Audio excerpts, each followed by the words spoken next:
You must wake up now or be enslaved. Did Hitler get elected on Monday and start throwing people into ovens on Friday? No, it was a gradual process. The first thing that Hitler did was start to write newspaper articles. Everything that was going wrong was the Jews' fault. They're the ones that caused all these problems. Did the Jews write their own newspaper articles and go, I disagree? So then the Jews had to wear the Star of David so we can tell who you are. Did they say, no, that's a violation of my privacy. I don't have to tell you. No, the Jews decided, well, it's a religious symbol. We love God. We should be proud to wear the Star of David. Eventually, the Germans came in and they broke all of the windows in all of the Jewish businesses in one weekend.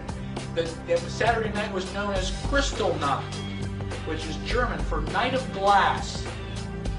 Did the Jews rise up and say, now, damn it, you're violating my property, you shouldn't do that? No. Gosh, we don't want to make the Germans any madder than they already are. Don't piss them off. They've got guns.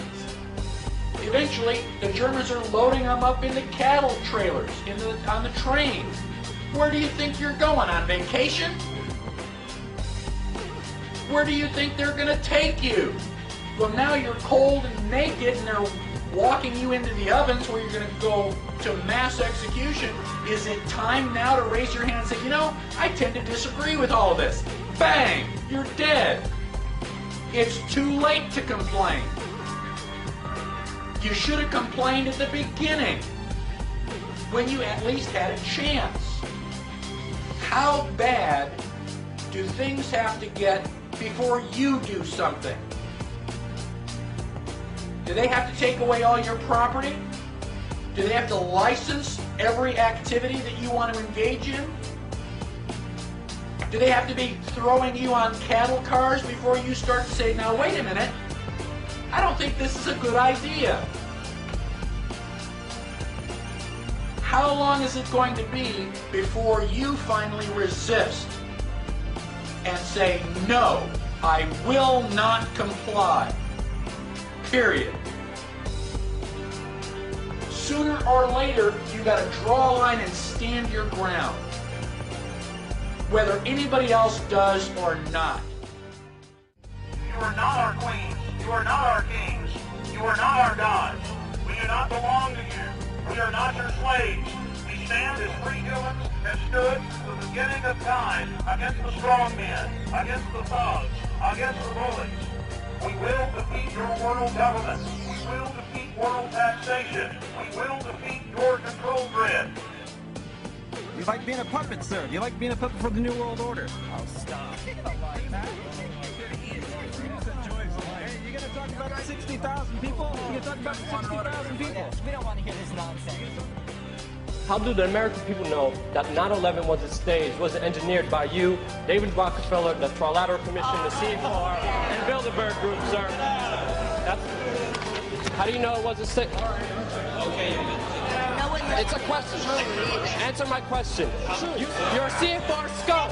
You are CFR New World Order scum. You and David Rockefeller will never have a New World Order. 9/11 was an inside job, and Brzezinski is responsible for it. 9/11 is an inside job. You are responsible for Brzezinski. You will never get a New World Order. Never. National sovereignty will prevail. The New World Order is going down, sir. You can laugh. Wake up, people. Wake up. Research the New World Order. This is important. Look it up. Investigate it. How did you let this happen? Wake up out there. You know, it's your children. Don't you care? Look what these people are doing to you.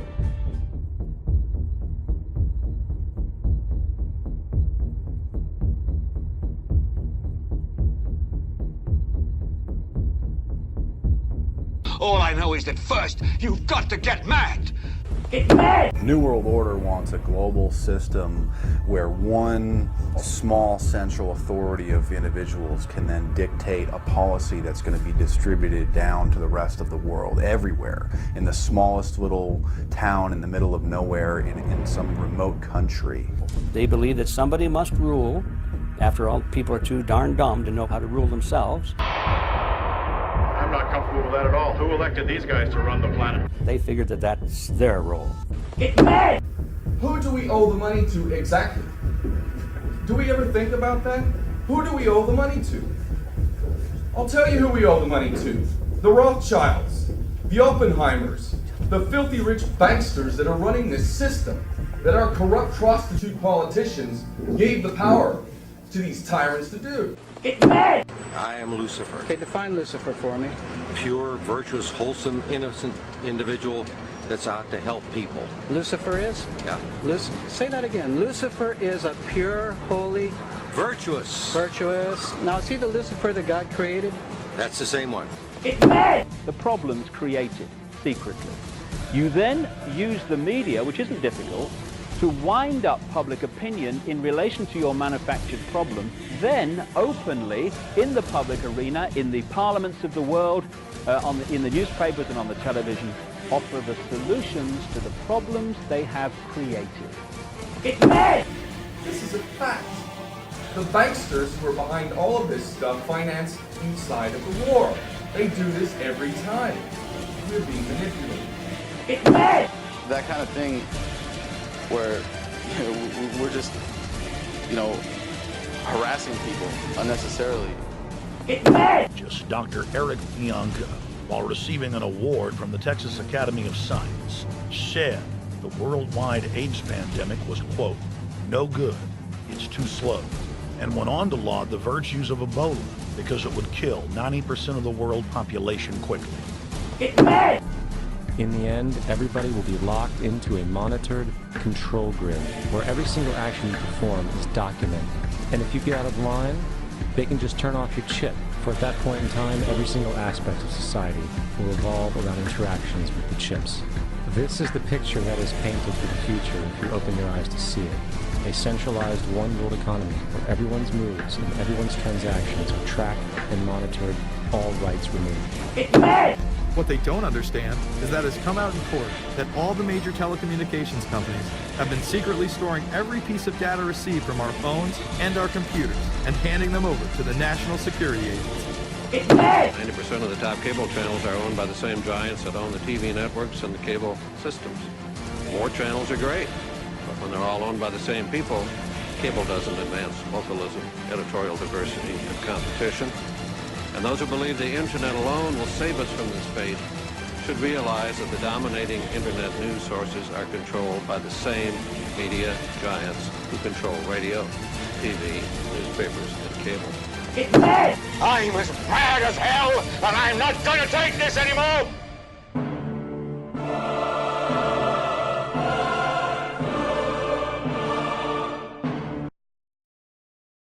Is the stigma given to conspiracy theories.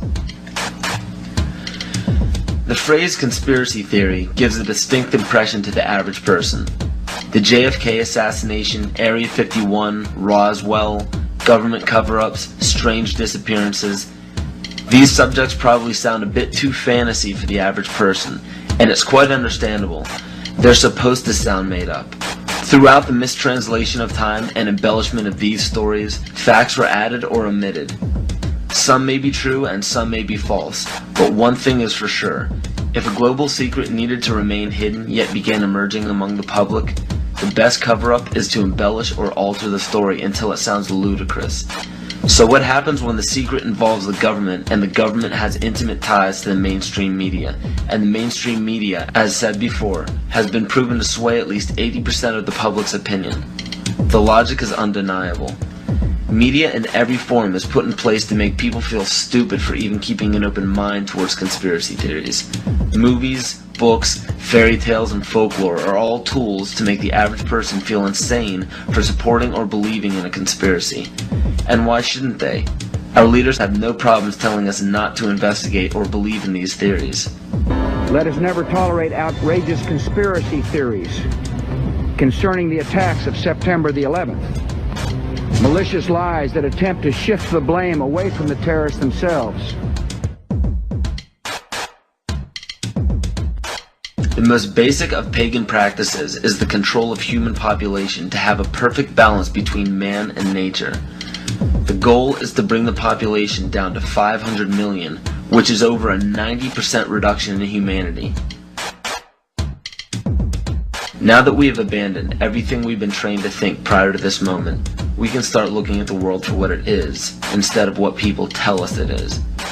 Open your eyes today as if you've never seen the world before, and you will begin to notice that the goal of population reduction is everywhere around us.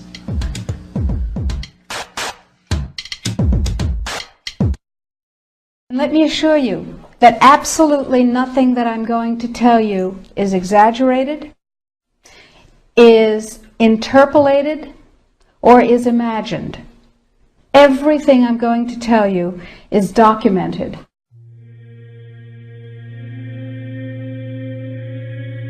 He who controls food controls the world. Well, they said in 1962, we're going to work toward total global implementation of Codex Alimentarius on December 31st, 2009. They were sort of guidelines. Now, Codex Alimentarius Commission is administered by the World Health Organization, WHO, and the FAO, the Food and Agriculture Organization. They fund Codex and they run it at the request of the UN. So they're mommy and daddy to Codex Alimentarius. In 1994, Codex, with no notice here in this country whatsoever, declared nutrients, put on your intellectual seatbelts, declared nutrients to be toxins. They're poisons. Under Codex, every dairy cow on the planet must be treated with Monsanto's recombinant bovine growth hormone. Furthermore, under Codex, every animal used for food on the planet must be treated with subclinical antibiotics and must be treated with exogenous growth hormones.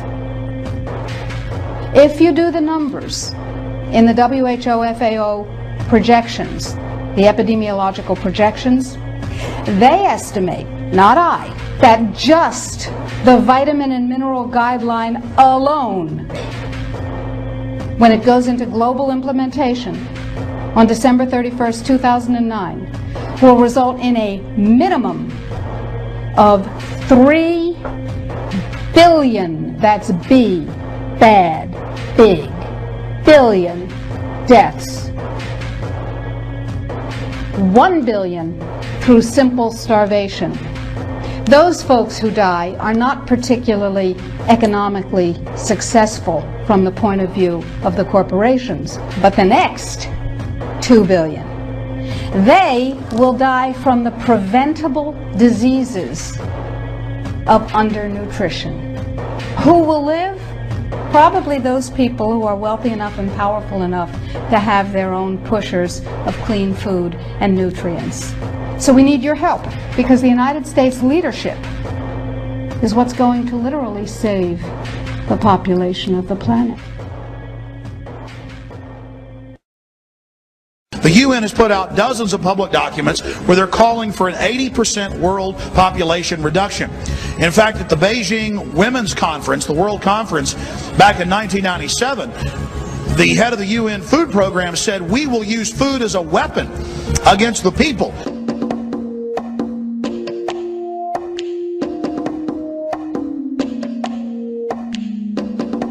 66% of United States residents' public water is fluoridated. It is known to have tremendous effects on bone cancer, joint problems, bone weakness, lowered estrogen and testosterone levels, and dental fluorosis, which is yellowing of the teeth and pitting in the enamel. Wouldn't it make more sense to enhance public water with vitamins which are meant to be ingested to promote overall health, rather than putting such a toxic chemical in our water with a bogus explanation that it will improve our dental health? We now know that fluoride causes more dental problems than it solves. Something doesn't seem right about this. Do you honestly believe that these companies care deeply enough for the people to spend large amounts of their own money to fluoridate public water when the people already purchase their own toothpaste? But there's a difference between toothpaste and drinking water. We don't ingest toothpaste. If you go to any hardware store and look at any rat poison product, you will only find one ingredient: sodium fluoride. It is the most toxic ionic molecule outside of potassium dichromate. Now Dannon, along with other companies, have begun fluoridating bottled water. It is becoming increasingly difficult to get away from. And the fact that fluoride is also used in many prescription antidepressants shows that it eliminates aggression and motivation in people. Fluoride, to my knowledge as a physician, has absolutely no biological benefit whatsoever. But one of the significant things is that the Russians carried out all sorts of experiments on the people living in the Gulag. One of them, of course, was to fluoridate the water. Why? To fluoridate the water, why people are not as aggressive as they ordinarily would be. In fact, what is the active ingredient in Prozac that is so widely distributed in America today? Well, it's a fluoride compound. And now, we are finding that public water nationwide is showing up with arsenic, lead, cadmium, and thermonium, which is a radioactive form of lead. Cancer, lowered sex drive, birth defects, sedation, and brain defects. Does this not sound like a wonder drug for anyone aiming to control a population? It's quite astonishing, Paul, the degree to which environmentalists have not been educated about fluoride. You know, people have an unconscious trust in their doctor or their dentist, and if you can persuade doctors and dentists that fluoride is safe and good, then you're able to reach the rest of the nation. People believe their doctors and dentists, and that was a way of promoting fluoride for Bernays. Fluoride was killing their cattle, destroying their crops.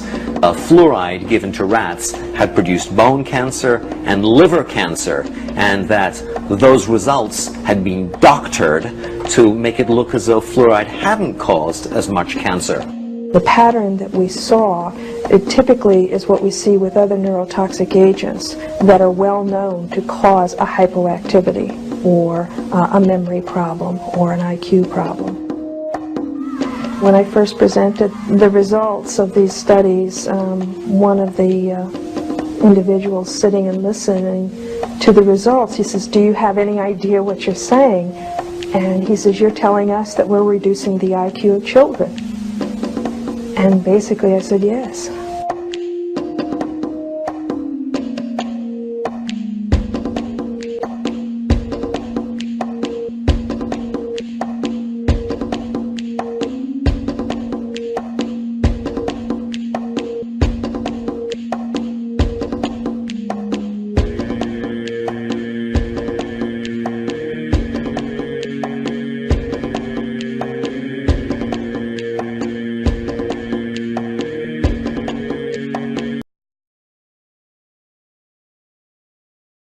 Almost encouraged to be offended by everything, in this case the American flag. Verse 10, he goes, it's going to go beyond that. Hatred towards one another, believer, unrelated to faith.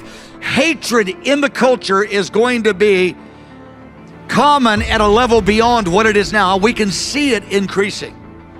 Never in my 40 years of ministry have I seen the social context in which people are so easily offended.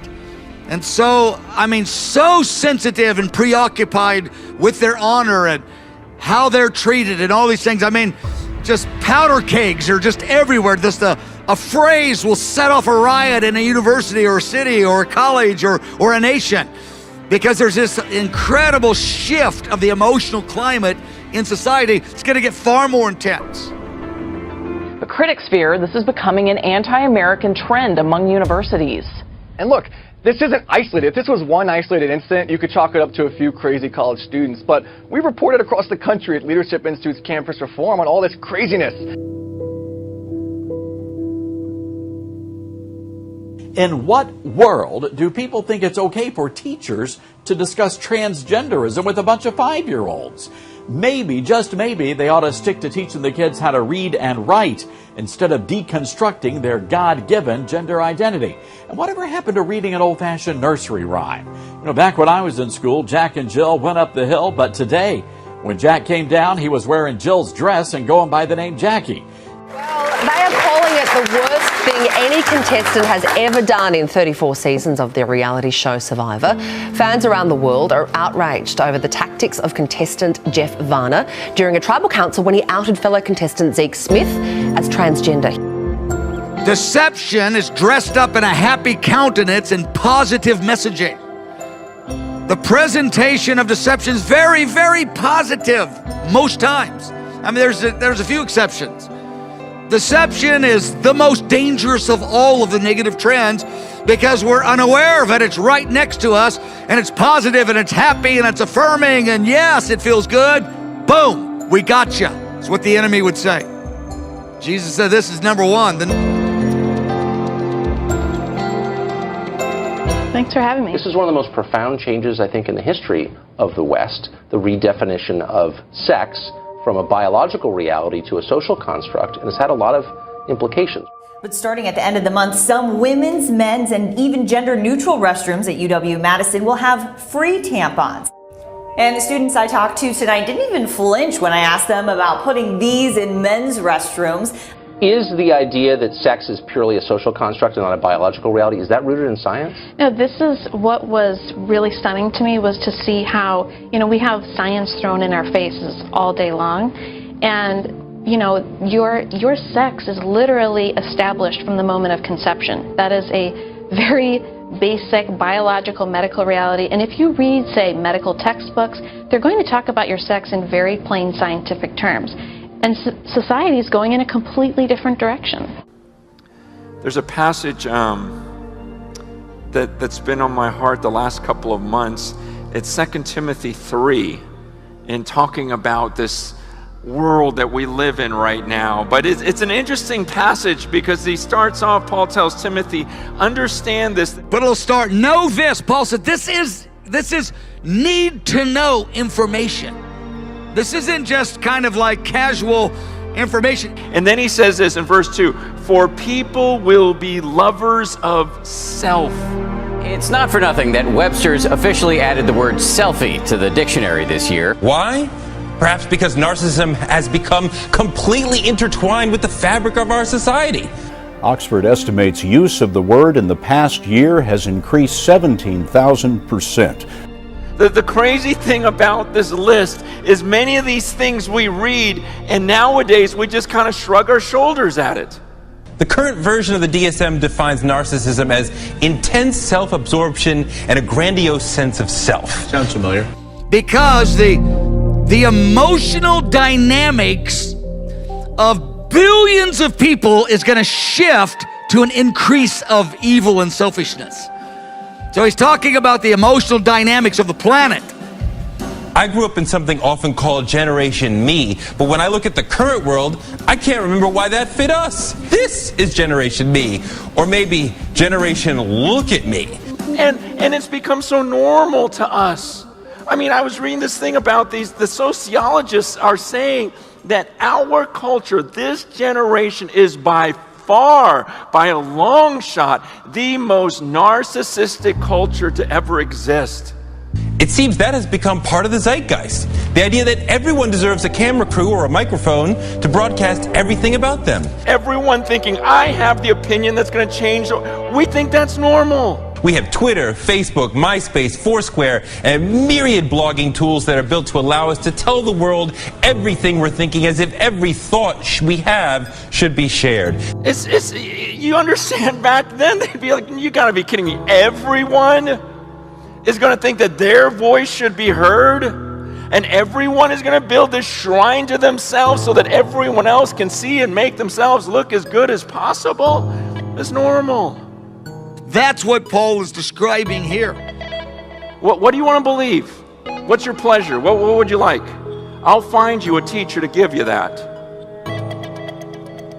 But Paul tells Timothy, don't you be one of those guys. You know what this book says. You preach it. You lay it out there. Now's the time to stay the course. Now this time is to stay strong, because the time's coming. People are going to be lovers of themselves, lovers of pleasure, not lovers of God.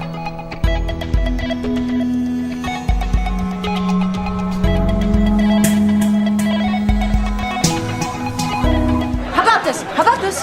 I go over there, punch him in the head, and come right back. Carrie, no! Like Tom Cruise and other celebrity Scientologists, Remini vocally supported the church to a religion that demanded much of your time, your money, and your mind. It is our responsibility to be Scientologists, no matter where we live or work, no matter our resources or excuses.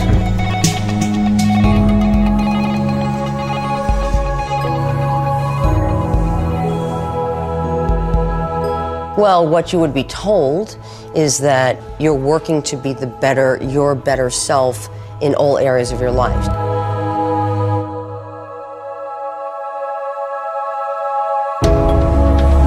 Yes, we live in turbulent times, but actually we also live in amazing times. And this may sound a little odd when you switch on the evening news at the moment. You do sometimes have to wonder whether you're watching a Hollywood B movie or actually watching reality unfold. What appears to be an attack on French police. So, clearly the global in-tray is very disruptive. It is creating uncertainty. It is also signaling a degree of complexity that in some ways is unprecedented. And if you just take the most brutal news item of the last week, that we have the United Nations declaring 4 concurrent droughts. First of all, there hasn't been one declared in over 20 years, and now we have 4 concurrent droughts. You know, the world's getting crazy. Who knows what's going to happen next? You just see it happening. The writing's on the wall. Every month seems like just something new. In the midst of a world that was actually beginning to lose a sense of collective interest, why is it that nations agreed for the first time on a shared agenda for development? This has never existed before. The resolutions on sustaining peace and the 2030 agenda are calls for hope. Put them with all the political signs that we haven't looked at, all the other globalization signs, you put them all together and say, what hour of history are we living at? Jesus says it over and over. Watch. Look here in Mark 13. Says it 3 times in one passage.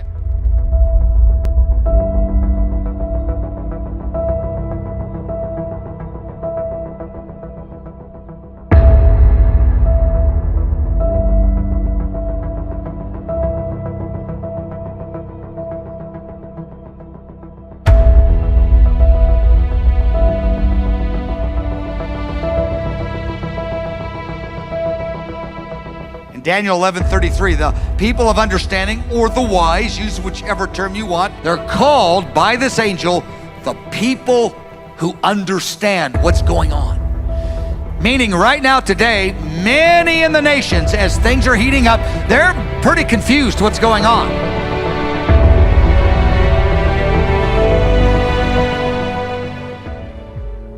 Where he goes, Timothy, there's going to be a time when no one puts up with this but you. As for you, let them go. They're going to go and they're going to just find a teacher to tell them what they want to hear. Why? Because they're a lover of pleasure. They don't believe there's a judgment. Man, half the people in the church don't even believe a judgment's coming.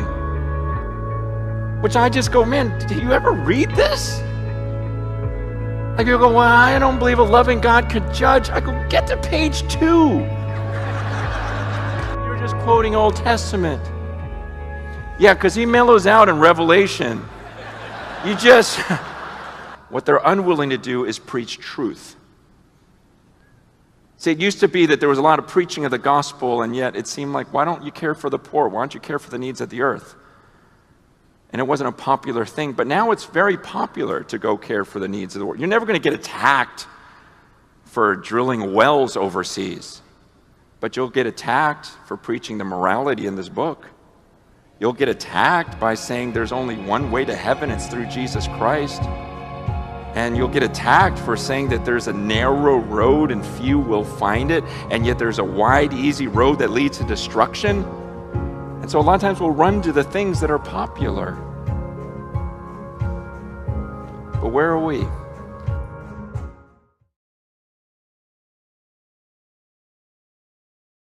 They're called trigger warnings on college campuses, a cue to students that something controversial, potentially uncomfortable or upsetting, is about to be brought up in class or by a guest speaker. Critics believe they fuel a culture of political correctness and don't belong in an academic environment. According to research by the Foundation for Individual Rights in Education, called FIRE, hundreds of colleges around this country have policies encouraging students to report any offensive speech or other crime think they overhear from their classmates.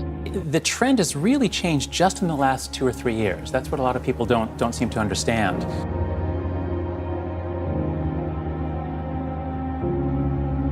If it's not a him and if it's not a her, what is it? Dr. Jordan Peterson is a professor at the University of Toronto.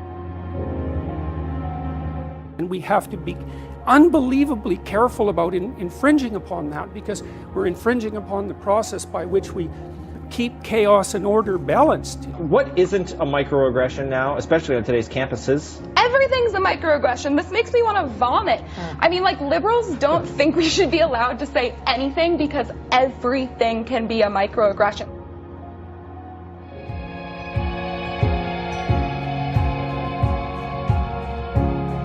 Once such thought crime is reported, squads with Orwellian names like Bias Incident Response Team swoop in and impose all manner of penalties.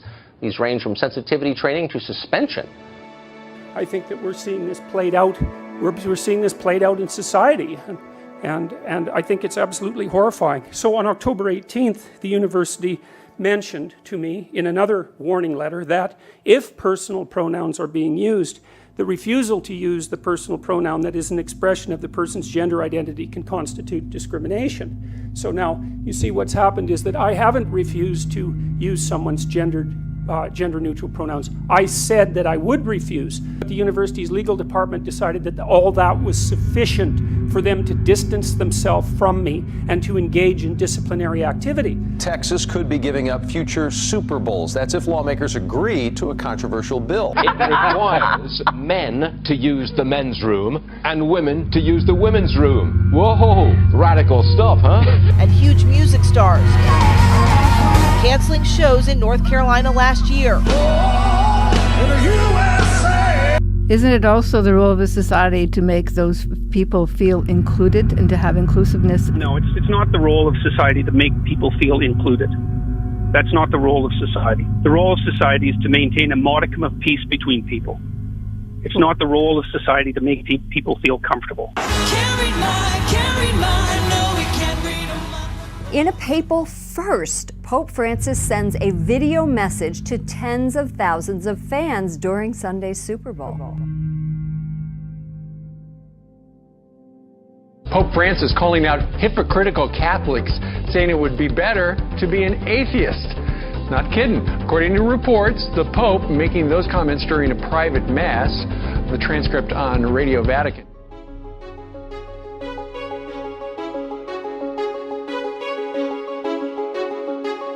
What's it say about our country at this moment? It says that we are living in the most unpredictable times of all time. The Holy Father said he hoped the Super Bowl would provide a sign of peace, friendship, and solidarity for the world. Francis is an avid sports fan who often speaks of how sports can bring about social change.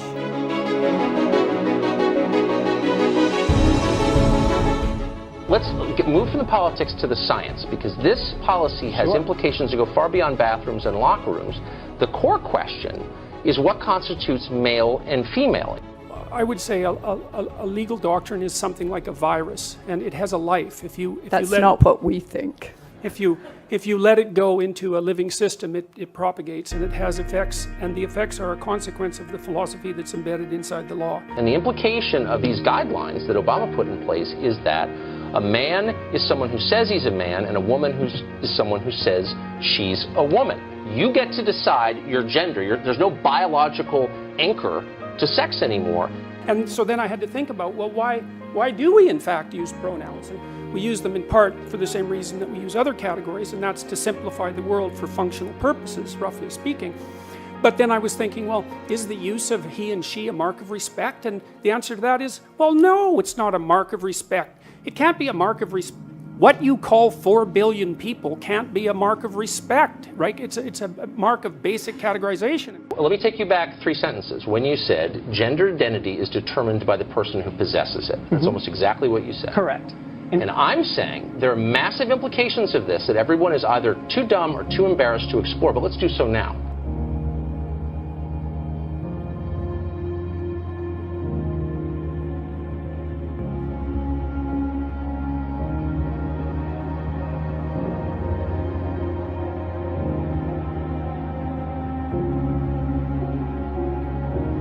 But this is a whole different thing. This builds in a philosophy of identity. And one of the things it builds in, for example, is the claim that identity is only subjectively defined. And that's built right in. It says that your identity is whatever you think it is. Well, let me tell you, as a practicing psychologist, that's absolute rubbish. If your sex is what you say it is, then what prevents me from playing on a women's field hockey team? What prevents me from getting convicted of a felony and demanding to go to a women's prison? And it's a real question. It's not a Why real is it not a real question? It's not a real question because it is pretty absurd, and there are no other examples. Because why? Because there are no examples of this. What do you mean? I'm sorry, but there are no examples. I think that we're crossing a dangerous line.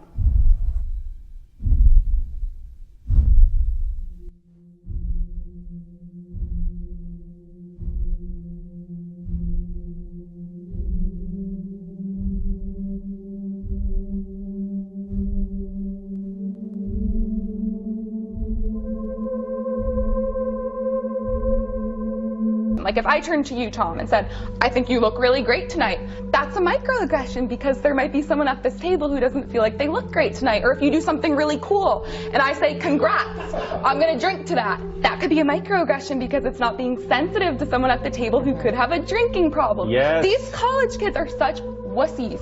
Students were even advised to not use the word American because it suggested the United States was the only country in the Americas. I truly believe that these made-up pronouns, of which there are many, dozens in fact, and there's no consensus on them. Is there science behind this? Because I know that I'm often getting... I want you to name a single scientist, just one, who says you can determine your own sex just by saying so. Can you name one scientist who says that? I'd be happy to send you many after. A scientist who said you can determine your own sex. An actual scientist, like someone who went to college. Listen, Are you serious? You clearly have some issues around this. It's not an issue at all. I have questions that you can't answer. Because if you can define your identity subjectively any way you want, then there's absolutely no reason that you can't claim a non-human identity.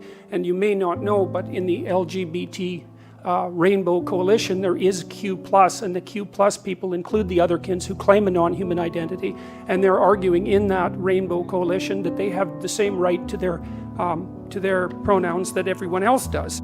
Science, and it is something What's the science exactly? That you are what you say you are? Could I change my race too? And don't dodge that question. That's a real question. No, you cannot. Why? Change Why your race. can't I change my race, but I can change my sex? What's the difference? It is not about changing. It is not about changing. But why This isn't is about it? inherently who people are. Really? What if I say I'm inherently of another race? Who are you to say I'm not? I mean, again, you're getting into these silly hypotheticals. It's not silly at all. 2 years ago, nobody thought you could change your own sex. There's a difference between saying that there's something you can't say and saying that there are things that you have to say. And I regard these made-up pronouns, all of them, as the neologisms of radical PC authoritarians. Do you understand that? And I'm not a fan of that sort of person. And the reason I'm not a fan of that sort of person is because I've done my homework. I've read everything I can get my hands on in the development of authoritarian political systems, and I know the literature inside out and backwards. And I am not going to be a mouthpiece for language that I detest. And that's that! Do you not see that society might be evolving in a way that might be leaving you behind? Well, I don't really think that's a real question. I think it's more like a cliche. It's a question that attempts to portray me as some kind of dinosaur. And I think society is changing in many ways, and some of them are positive and some of them aren't so positive. And I can tell you one thing that I'm very terrified of, and you can think about this. I think that the continual careless pushing of people by left-wing radicals is dangerously waking up the right wing. And so you can consider this a prophecy for me if you want. The inside the collective is a beast, and the beast uses its fists. And if you wake up the beast, then violence emerges. And I'm afraid that this continual pushing by radical left-wingers is going to wake up the beast.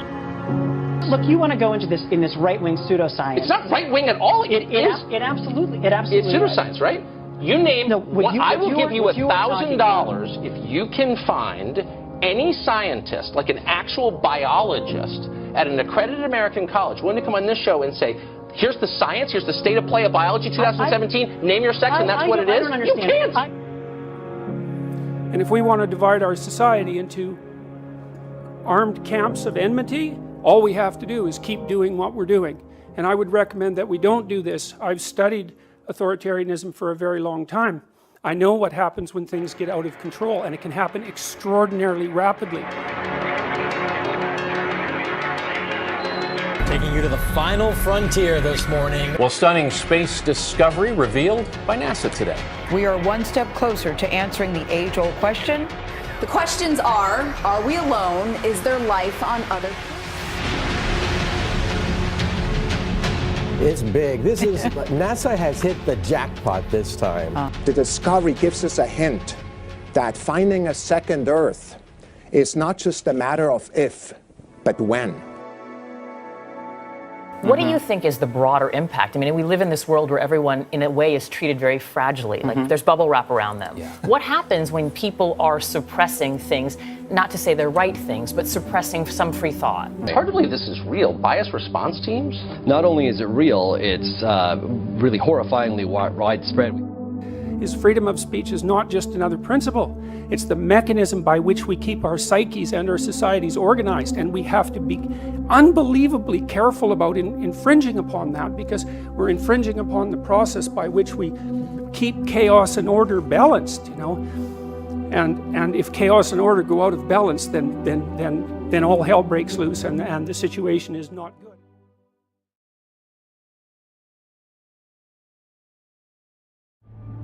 Perth has been hit by a once-in-a-century weather event. The extreme heat is gripping other parts of the country, with Sydney today breaking its hottest summer on record. 17 records tumbled. Perth also set a cold weather record. Yesterday was the coolest February day since records began. Never seen it ever like this before. South Australia has been rattled by yet another earthquake. It follows two other tremors of similar magnitude. And so storm after storm after storm has been moving into California. Dude, this is so gnarly. Heavy downpours. Well, what is causing this unusual winter pattern, Jeff? 2 cars were swallowed up by a massive sinkhole. I've never seen anything like this before. So no one knows exactly for sure. There's always natural variability, but this has been an unusual winter. It's been dubbed Lucifer. Maybe once in every 10-year event. The world in some way has to digest this tremendous speed of change, complexity of change. This is happening. This is real. This is happening right now. And so much of the behavior that I see is globalized behavior. It's not just behavior in any one part of the world. We have to let go of that arrogance and embrace the tolerance of true globalization. Last month was the 3rd warmest January on record. And this is the first time in the history of the record that 3 years in a row were successfully each hotter than the previous. The USGS says the 2016 El Nino generated the highest sea levels and the largest wave energy they've ever recorded. Coastal erosion is at historic levels. Sea level rise is accelerating. It's going to accelerate even faster than it already has. It doesn't look anything like it has in the past, but this is very unusual. I mean, yeah, particularly like things seem to be accelerating to something. Isn't it? I mean, if we look at our life, it seems in the past 100 years, life been accelerating quite fast. Yeah. In the past 20, it's much getting faster. Faster and faster. Pakistan has faced attacks 4 days in a row this past week. A provocative move from North Korea overnight. This comes after South Korea said the North fired a projectile into the water near Japan. But from around 2011, We have seen a spike in the numbers of deadly conflicts. Police brutality has once again created waves of unrest in France. The rise of uncertainty, we see it in the US, we see it in Brexit, we see it around the world. So to conclude, we're now for global governance. Facebook CEO Mark Zuckerberg positioning himself to be the self-appointed face of globalism. The social media giant penning a near 6,000 word manifesto rather.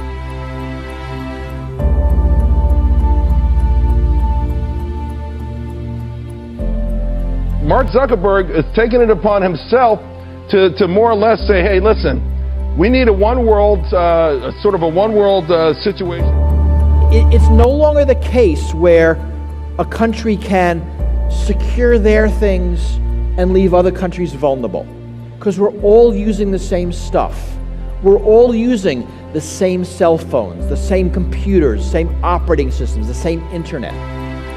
Here's what he wants to do. He says he wants to develop a social infrastructure to give people the power to build a global community that works for all of us. I mean, some ominous things in there on the surface, but you could read into it and see some ominous things. Well, the devil's in the details.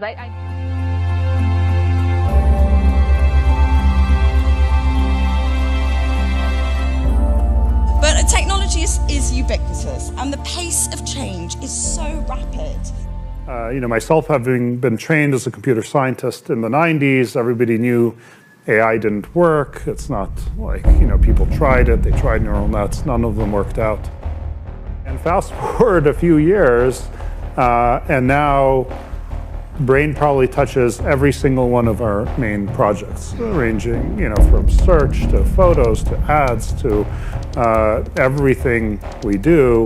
And there are mental technologies, cognitive technologies that let us upgrade our brains so we can keep pace in an exponential world. It's an incredible time.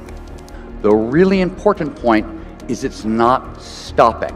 9 years from today, the average $1,000 laptop is going to have the same computing power as the human brain. Now, it might seem weird just to sort of connect technology and neuroscience. If we understand the algorithms of the brain, can we think about running that on hardware, other hardware that we have, silicon hardware? And this is a quiet revolution that's happening right now.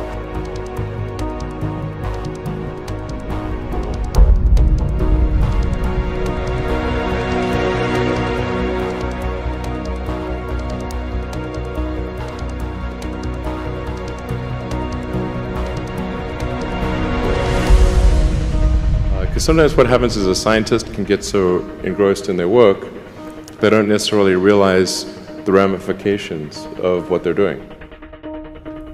Can you imagine that in 10 years when we are sitting here, we have an implant in our brains? The human brain was not designed to move at this speed and to think at this scale. It was designed in a very different time for a very different environment. But here too, there are upgrades available. And how to upgrade our brain is where I spend the bulk of my time. State lawmakers are considering a bill that would ban microchips from being implanted in people. Similar microchips are currently used to track merchandise, find lost pets, and make credit card purchases. The world's leaders are getting together talking about this. Klaus Schwab, the CEO of Davos, he called the time we're living in the fourth industrial revolution. He said there's never been a time of greater promise or greater peril. And of course, this has caused a tectonic shift in the field. So there's been massive investment by industry into this field. Billions of dollars from the likes of Google and Apple and Baidu. Biotechnology is a great example. Biotechnology is now accelerating so fast it is moving at 5 times the speed of Moore's Law. It is doubling in power every 4 months. This is going to be a sort of unusual epic journey that a brain is going to take. So we start not with humans, but with rats. And the final resting place of this animal's brain then at Harvard is this. This is a 2 petabyte storage array. So this is a bunch of hard drives. We're storing what's remains of this animal's brain in digital form there. Now, Republican State Senator Becky Harris is worried they could someday end up in humans. And we upload that animal's brain to the cloud. You know, this idea of brain uploading is sort of captured a little bit of the sort of popular imagination. So, you know, Time and Focus and the magazines have started to sort of latch onto this issue. What if we could upload our brain? Maybe that's a path to immortality. The ACLU says there is no urgent need to protect humans, but they agree the technology would violate privacy rights and raise serious concerns. State senators like Nathan Dumm question Real ID's intentions. So does that mean that our personal information and biometric data can be shared indirectly with the federal government? And this lets governments get away with a level of surveillance we might never allow otherwise. I mean, I don't think we would ever let the government demand that we carry tracking devices with us 24/7. Yet we happily put these things in our pockets every morning. You know, we're seeing surveillance inhibiting dissent, inhibiting social change. You will be digesting these computing devices. You will be inhaling them. They will be in everything and everyone. They will be pervasive. What does that hyper-connected world look like? And today, it's not so far-fetched. Everything's changed. We are humanity's last hope.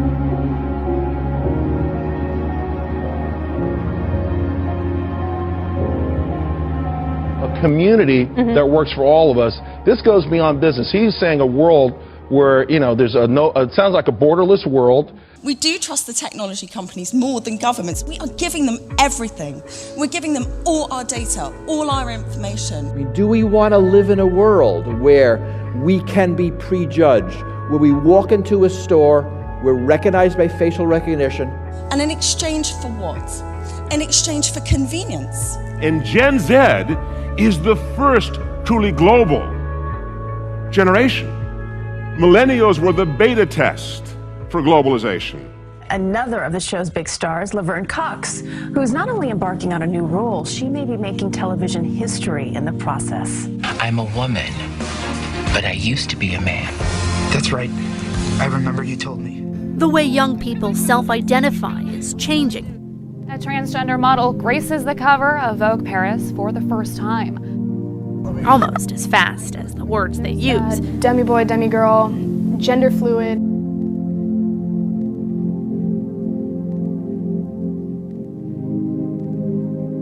So our world has changed and people are being more loving and accepting. Are you still comfortable with me representing you? Yeah. I just didn't know if it was real or in my mind. It's real.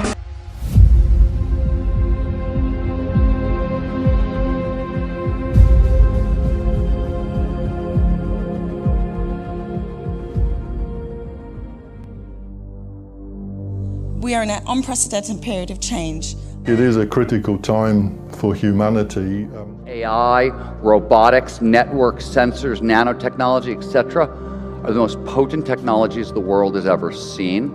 Has been very profound and definitely surprised me. But these are the first steps. This is what the first steps look like. And we are living in the golden age of surveillance because this data is collected about us all the time. Final point, while effective global governance in the peace and security realm, I think, is struggling.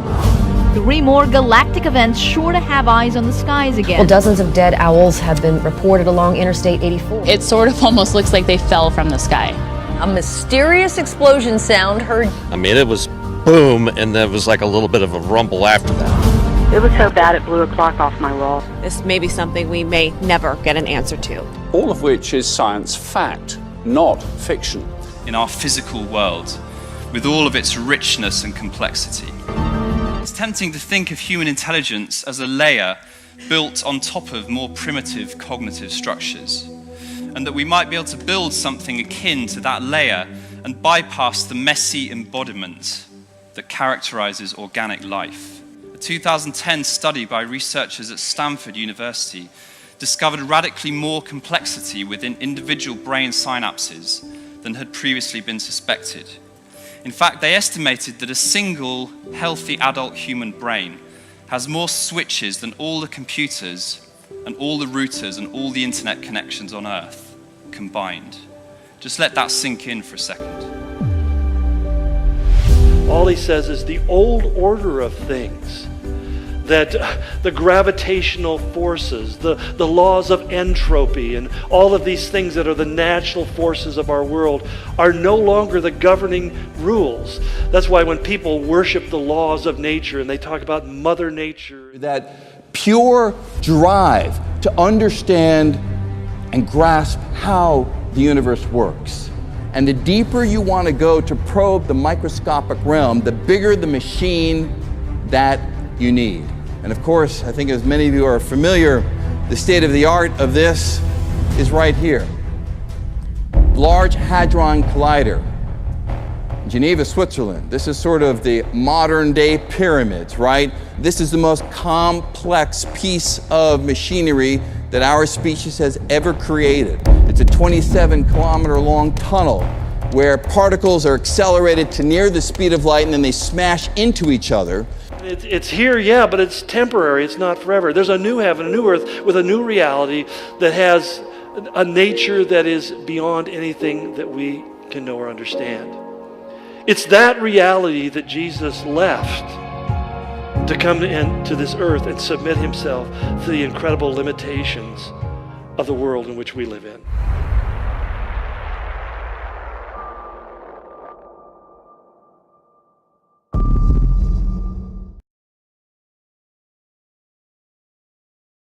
Going on here and why? First, and as we always make clear here, the media, since its inception, has been the prime social engineering arm of the establishing powers and global oligarchs. Let's remember, it's much, much deeper than the CIA. It's deeper than America. See, the United States is simply a petri dish, a great testing ground for the culture creation, a corporation for social capital used to construct their vision of the monostate and global citizen.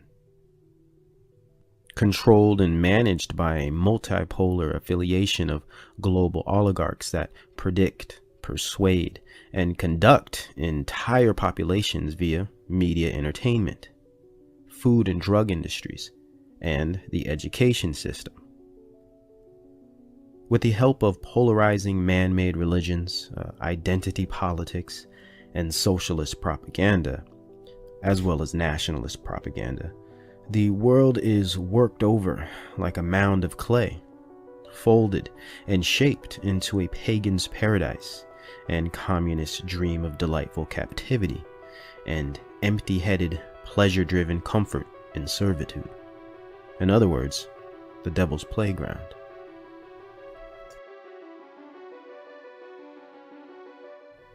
A key part to shaping society is obviously done through scripting our reality, like a movie, utilizing media to form our worldviews, and corrupting education to match it.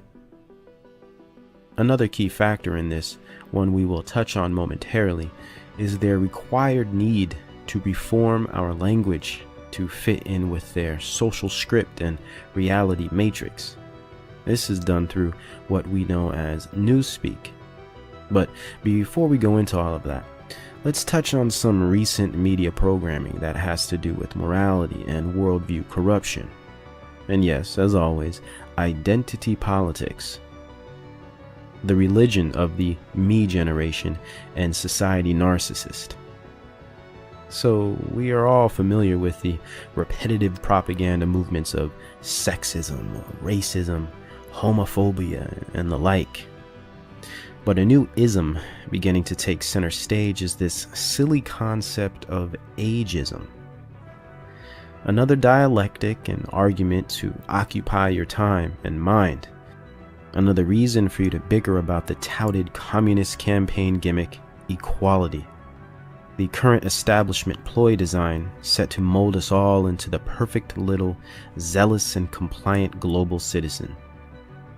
Done so by rolling out identity controversies left and right, setting groups in opposition until we agree to relinquish our ordained differences and accept a Lockean blank-slated secular identity, one they can fill in with all their propaganda and controlled perspectives.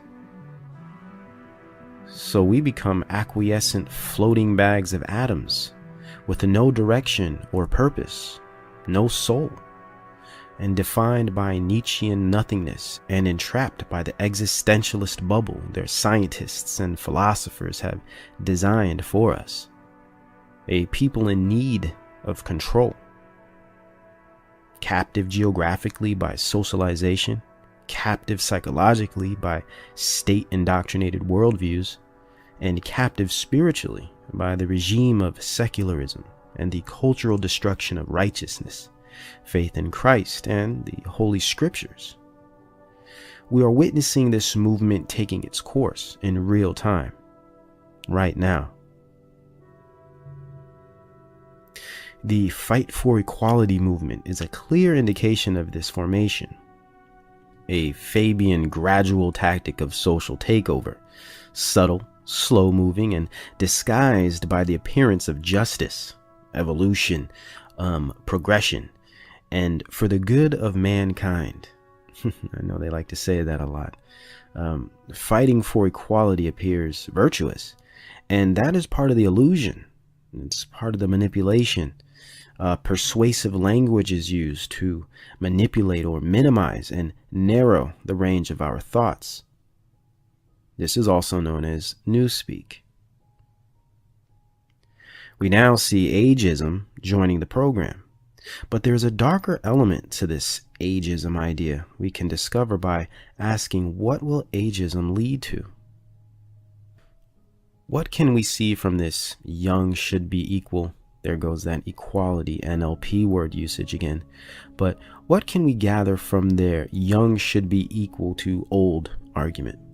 Do we sense a direction towards age doesn't matter? Young with old is okay? Oh wait, next they will roll out the love is love rhetoric, right? Age is discrimination. Ageism will be the new hate speech, which seems to lead us directly to, of course, pedophilia. Ageism poses as a precursor, if you will, a type of soft priming with harder stuff to follow. First, they get us to fight for equality between ages in film or representation. They love to say that. Soon we will be arguing for the right for equality between ages in sexual consent. How is this so? Is this a reach? Surely not. By simply understanding the gradual nature of Fabianism, the long-suffering goals of the Frankfurt School, and the blatant usage of newspeak terminology, we can easily not only spot evidence of mind control, but also easily predict its direction logically. And this goes without even mentioning programming that has already implanted this goal in our subconsciouses decades ago. Have we forgotten about Lolita? What about Harold and Maude? All these things are old examples, and there's many other numerous examples in TV shows and movies that equate the same thing. Even politically, shall we mention NAMBLA? I mean, we've covered it before. Can you hear me now?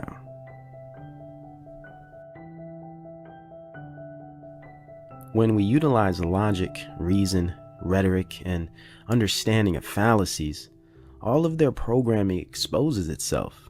For instance, they might convince us that sexual ageism is justified by consent, just as currently they are convincing us that children are capable of consent to reassign their own gender surgically. Yet, logically, we all understand children are too emotionally underdeveloped and too young to maturely, keyword maturely by nature, give consent to any of these things. This is where newspeak and perspective management is exposed. Hence why they aim to dilute our logic faculties by overflowing our minds with controversy, devices, and dramatic emotion. This is why they preoccupy us with the divisive, controversial, and emotion-driven fight for equality, the unwinnable battle, and I'll explain why. Whether it's race, gender, or age, they want us to focus on the fight, not the solution, not the goal or outcome, because their goal or outcome is not realistic. Here we can never achieve the conclusion that the objective fight for total equality is illogical and utterly unsustainable. In turn, we will just pick a fight or join numerous ones and eventually, ultimately agree to give up our individuality and rights of personal beliefs, culture, or worldview and adopt their worldview, their cultural hegemony, and their tarnished brand of freedom, which is slavery. The Hegelian dialectic of equality, now with the newspeak term printed and posted everywhere, inclusivity. This black and white polarity speech which boxes our perspectives in an either-or scenario. Either you are a good guy or a bad guy, a patriot or a terrorist. The Manichaean arrangement continues to be utilized to control the masses, and it works.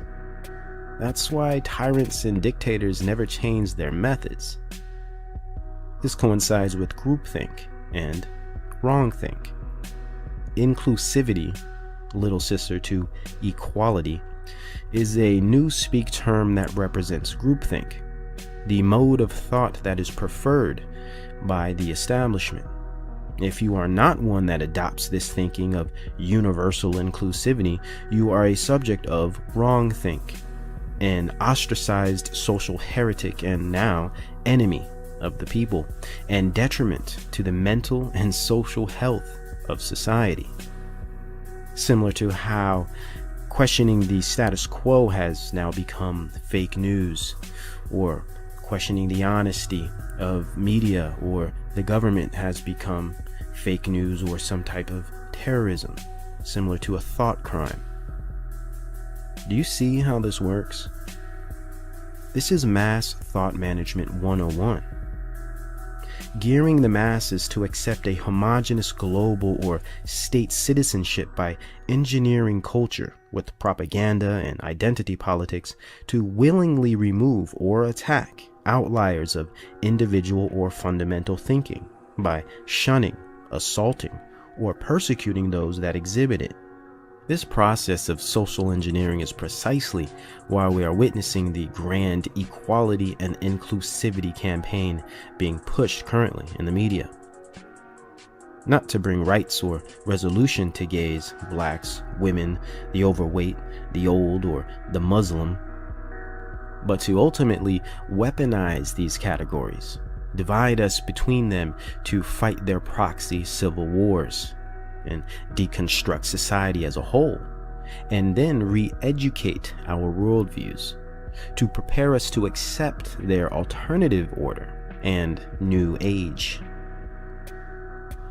But let us put the nail in the coffin of their alleged mantra monster equality and its newfounded companion inclusivity. Oh, but how? With no other way but logic, of course. Logically, their praised total social equality and freedom for all is absolutely false. Mainly, we can address the fact that it is logically unsustainable as a presupposition to assume activism and advocacy can and will produce social equality. Simply ask, equality for who? Rights for who? Women? Blacks? Gays? Transgender? Okay, now age? Okay, Muslims? Sure. Okay, but what about Aborigines? What about Muslim Aborigines?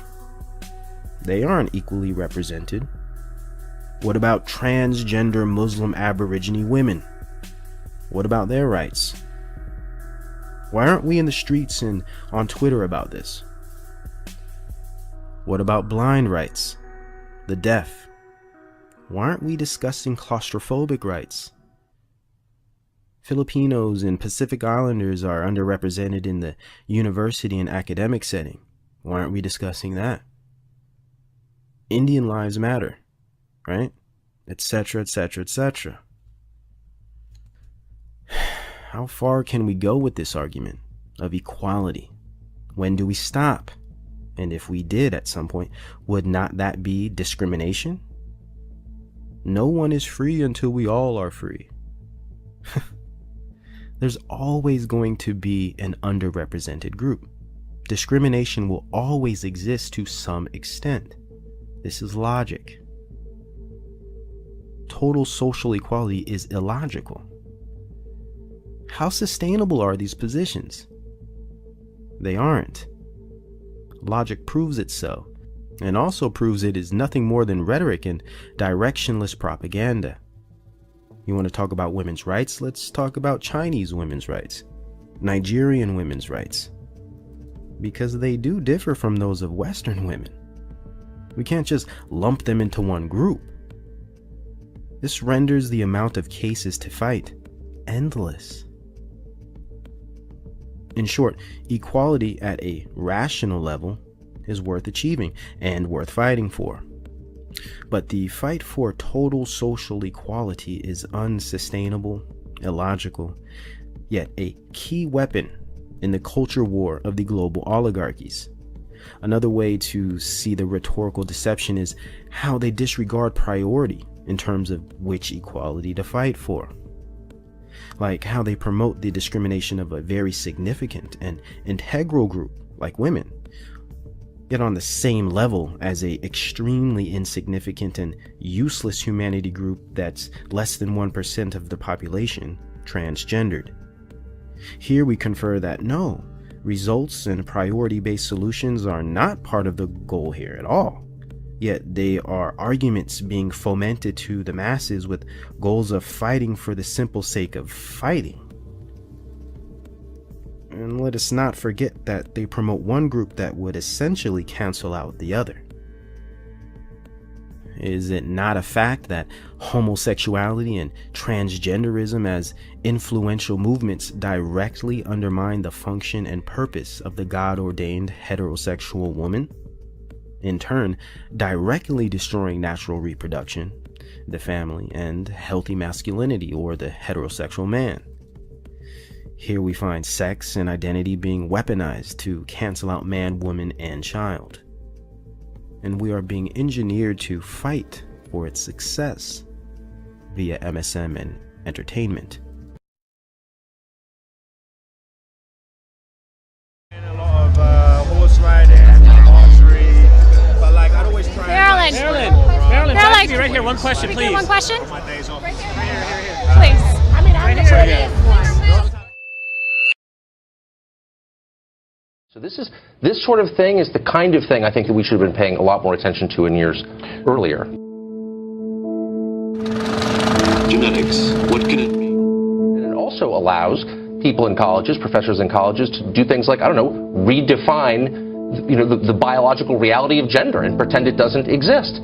This has long-term ramifications that I don't think we're thinking through. And most people sort of in our world are like, it's crazy, but it'll go away. It won't go away. If your children grow up learning that there's no actual distinction between men and women, what does that mean long-term?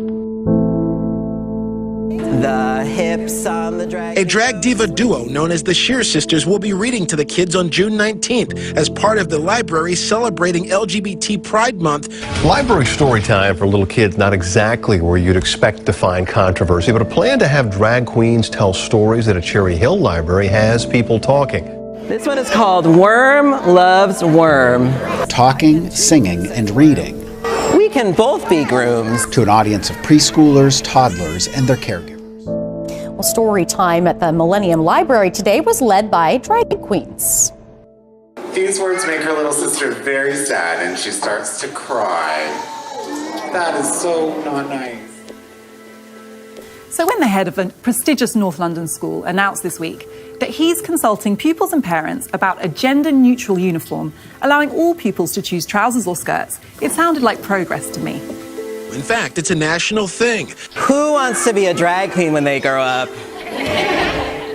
But yeah, this is sort of a new thing that's happening, popping up in public libraries across the Fruited Plain, and it's actually happening in my neighborhood library in Brooklyn. But we all benefit from living in a society which leaves behind the oppressive, strict gender norms of the past and recognizes that gender can be fluid and ever-changing.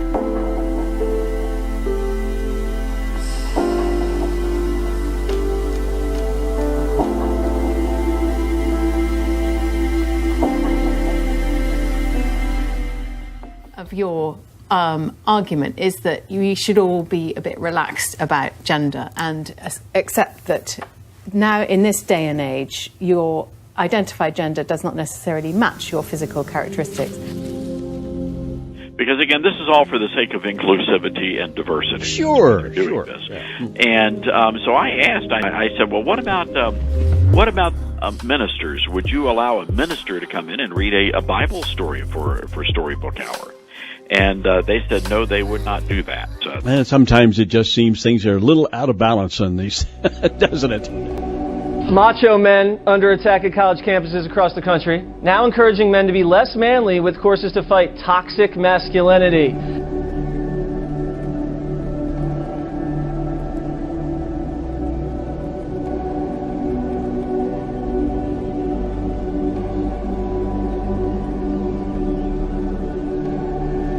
Well, on a day meant to honor our fallen heroes, one website, Vox.com, instead was smearing our Marines as fraternity members with a toxic masculinity problem.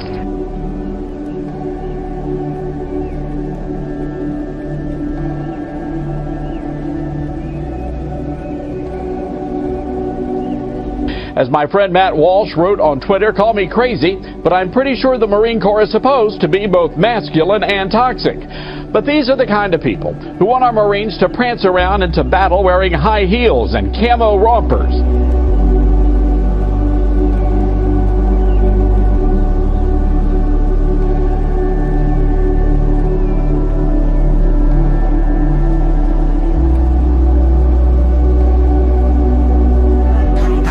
It's 5:26. You're taking a live look at Boise from the Red Lion Hotel. Rompers have become a staple in women's fashion. The cute one-piece outfit, one of my favorites. But what about rompers for men? No. These images and video of grown men in the patterned onesies are blowing up social media. It's a one-piece garment like women and babies wear. Men, why would you ever want to engage in this? This is ridiculous. What the baby version? What grown man's going to wear this? You wear that out in public? You wear it out in public. Okay. Stuart Ledbetter joins us with a look at what else is ahead in the next half hour. Hi, Stu. I still can't get over that Romkin thing. It's just wrong.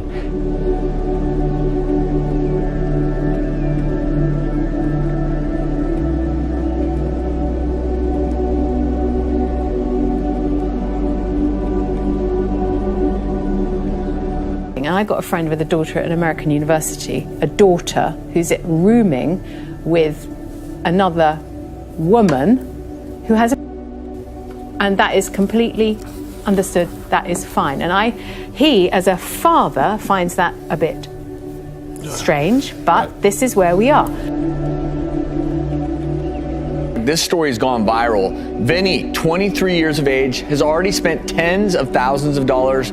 Why? In hopes to transform into a genderless alien. All right. In a society that values youth and beauty, getting cosmetic procedures is nothing new. But there are some who take it to the extreme. Now, our next guest is on a mission to have the perfect physique. Like the man who's known as the human Ken doll. I'm known in the media as the human Ken doll. I've spent $170,000 on 152 cosmetic procedures. I think I look amazing. It's always exciting to see what new modifications people have come up with to sort of engineer themselves to look like what society would say would be the typical ideal.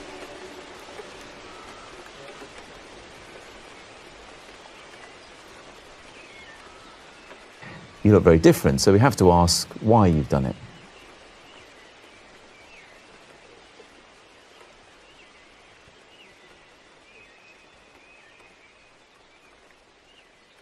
Justin recently met the real-life Barbie, 21-year-old Valerie Lakanova from Russia. Right. And there are a few things that need to be fixed. It is an ongoing process to look good. And now we live in a very demand society. Yes. And I'd like to be the best that I can possibly my body can allow me to be. Just the availability and the control to be able to manipulate my body and change it, to sculpt it, I guess, became a form of art for me. Okay.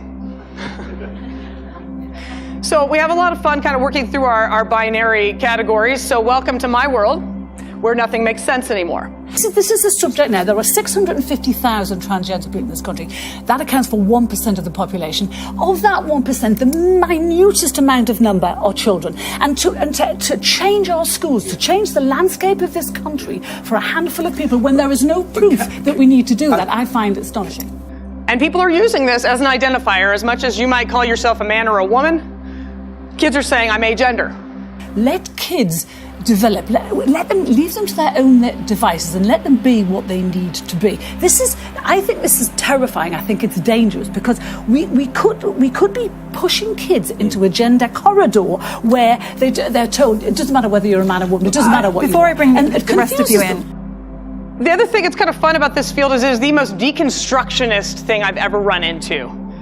If you want a field where it's just, you're never going to get your head wrapped around everything, this is it. More into a gender non-binary. So you want to be sexless? Yeah, I looked into removing my genitals completely with different doctors, like a sexual on assignment. People are curious. People want to know what's going on. When somebody is assigned male, and that's the way the lingo works in my world, you are assigned a sex at birth. When you're assigned male at birth, but you grow up, and this is not what we're thinking of as male. But my concern is the extraordinary increase in figures, that the attitude that people like you perhaps, without realising, are fostering. So let me run you through some of the figures. The number of under 18s referred to that service in 2016 to 2017 was 2,016. Okay? The number of under 18s referred in 2009-2010 was 97. Now, although I'm quite good at maths, I haven't got Diane Abbott here with me to work out what percentage that is, but that's quite an uptick. Okay, so here we are now watching development collide with something, when we see adults, we sort of, I think to some extent we go, okay, that's okay, you can do what you want, even if I'm uncomfortable, it's still you're all grown up, whatever. What about a 12-year-old? Now back it up, what about an 8-year-old? Here's the breakdown. 21 for 2016-2017, 21 were 5-year-olds, 9 were 4-year-olds, and 1 was a 3-year-old.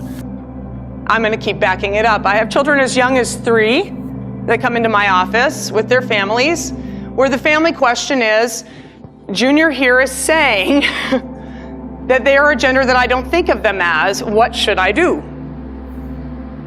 3. So we need you, but when you have a 3-year-old embarking on possibly gender identity issues, well, you're a mum, it is utter copplers, to choose an unfortunate word. It is utterly wrong. This is different. You go through gender assignment, reassignment, removing your Adam's apple, feminizing your face, or making it more masculine, removing breasts, adding breasts, genitalia. But when you get into removing nipples and belly buttons, that's sort of and trying to remove any genitalia at all, it's such this is different. That's the part of the reason why you'll see my topic area here says gender /evolution, because for me this is, are we talking about evolution? Are we talking about a revolution? What is this? 97 to 2000. Is that because it wasn't acceptable to be referred, and it is now? Or is it because actually somehow we've put another phenomena into society and said, this is okay? Yeah. But this is like brain-busting material for a lot of us, because this is not how we understand the world, and so it is a huge shift. Remember, sex is usually between your legs. Gender is between your ears, right? Amen. It's rooted in the brain. Yes, thank you. But the brain is also very, very complex, and we have to see what is this really about. And now we know that we can actually do what's called gene drive. But if you're messing with bacteria, if you're messing with rapidly reproducing microorganisms or even insects and so on, why, you could totally alter evolution now and do it in one generation. In one generation, or certainly in a matter of weeks to months or years, depending on if you release it into nature. And completely destroy natural processes and food chains and other things as well. Some call this directed evolution.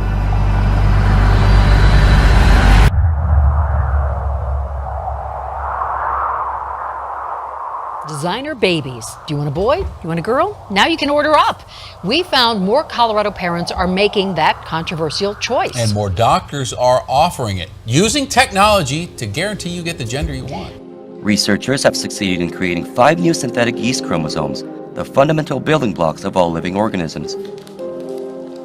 Would you choose? No, not in a million years. Yes, I would have had a boy first. No, I think that you should kind of let nature take its course. But more parents are manipulating Mother Nature, effectively buying the sex of the baby they want. Although this type of sex selection is not legal in many countries, Canada, Australia, China, in the United States, it's not even regulated.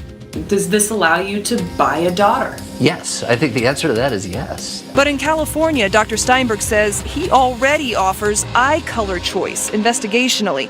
We see gender selection as the very, very base of the science behind genetic selectivity, genetic screening, genetic purification. That makes a lot of people wonder if choosing a boy or a girl is a slippery slope. I don't know if we should be making decisions that maybe we weren't meant to make.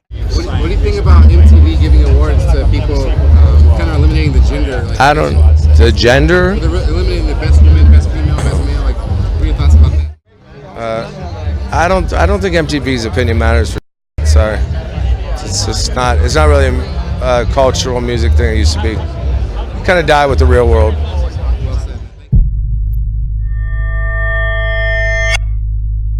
I started interning at MTV in 1997 through 98.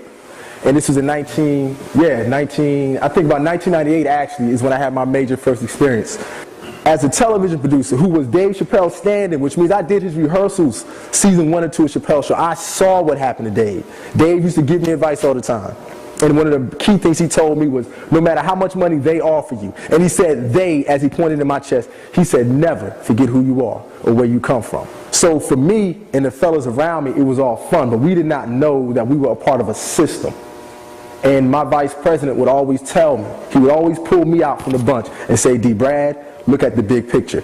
I thought the big picture was Black America. I had no idea that the big picture was being a part of this system. Whatever has happened in urban America as far as the perception on television and film, I was basically the fly on the wall. That's why this brother is so correct. There you go, was so correct when he says we are at war. And I know it's somewhat difficult to believe that a war can be anything other than physical, but it is. And him and Charlie Murphy would tell me the same things all the time. And then I got it. This is a war.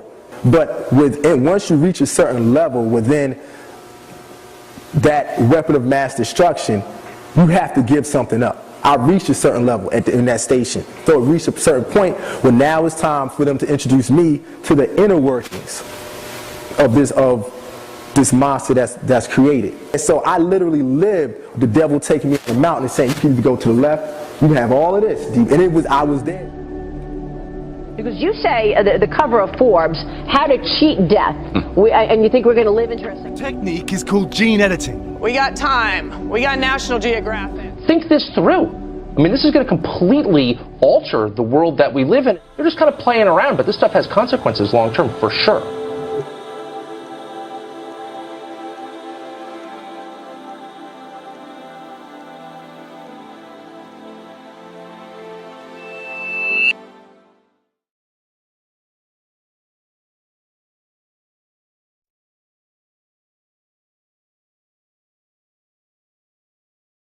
If you control the weather, you control everything. You control every food supply and literally every political system. So what is geoengineering? Well, it's simply the manipulation of our weather by foreign agents. Geoengineering is now defined as large-scale manipulation of the planetary environment. This is to counteract man-made climate change. This is what the Royal Society published. This is what they put out. So this is their definition, their term of geoengineering. We have this issue, which we all have to address and is of major importance to all of us, to know that people are modifying our weather. Thus, we have to look at the facts that can be proven about what's going on in the atmosphere, about what's happening, about water vapor and its impacts, about the climate and the weather modification programs that are ongoing. These are real. The public has, relatively speaking, been kept in the dark about geoengineering, schemes, plans, global geoengineering governance, and the fact that right now under research. Anyone in the world can start conducting these experiments. So we have people artificially modifying our weather in the western states. California, Pacific Gas and Electric Company, or the city of Los Angeles. It's being modified by the Texas Weather Modification Board in Texas, Colorado, Idaho, Wyoming. Lots of other states are all modifying our weather and changing our climate with extreme implications. We believe many of them are told that what they're doing is very good for the planet, perhaps saving the planet through this climate remediation. Do these operations exist? Absolutely. Just look at the US GCRP, or the United States Global Change Research Program. Congress has approved it. It goes up to the presidential supplemental budget. It is absolutely known that they are funding these geoengineering operations. Our nation and many other advanced nations have been manipulating the weather for some time now. Through government white papers and even IPCC United Nations documents, we know that geoengineering is occurring. The IPCC, the International Panel on Climate Change, has been meeting for various years on this subject.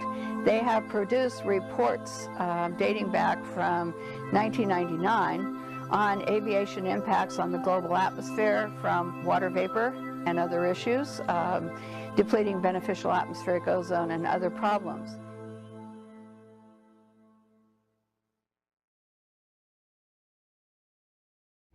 A group of geoengineers, a clique, essentially a small clique, has decided that the answer to our global warming problems are to release particles and chemicals into the atmosphere. David Keith, Ken Caldeira, and a small group of these men affiliated with various universities have promoted this for a long time. One of the things that the geoengineering promoters, this clique, has been doing is that they have been able to keep any voices that would be in opposition to them or want to know about the impacts off the record. In other words, that they have become the experts to go to, and that the public and other people have no say. They go to meetings, they go to U.S. congressional hearings, which were held on geoengineering in 2009 and 2010, 3 of them by the U.S. House Science and Technology Committee. They also went to hearings of the UK Parliament during the same period of time to talk about global geoengineering governance and why these experiments should go forward. One of the people promoting geoengineering is Gregory Benford. One of his papers about doing experiments in the Arctic was that they could conduct these experiments, geoengineering experiments in the Arctic. The people there could live within the experiment. And if any harm came to them, it was okay to sacrifice them in that area in order to conduct this research, because the research was very important for them to do. The other thing he noted in an interview was that you could very easily take a little bit of aluminum and a little bit of barium, and you could produce these clouds and have impacts very easily in the atmosphere. You've got to, in a sense, engineer all these so you get the right kind of clouds for the effects we want. It is called geoengineering, fighting global warming by putting a chemical dust in the atmosphere and reflecting harmful radiation back into space. You could use barium oxide, for example, which makes big fluffy clouds. You could use tiny little bits of aluminum, which is benign in the environment, and essentially manage the climate. I was concerned about this attitude that it was okay to do this research, and that we, all of us around the world, should be willing to live in their research experiment. And this is unacceptable. Geoengineer David Keith made a statement a couple of years ago. He said geoengineering gives man godlike power. Now, I've never chased godlike power. Probably very few of the listeners, unless they're the elite who are checking this film out, have not chased godlike power, but it must be one hell of a rush. And I think what most of us can relate to is maybe a relative or a friend who became addicted to a drug. And in that drug addiction, they have put their health and their family members' health at risk in order to get the rush of that drug.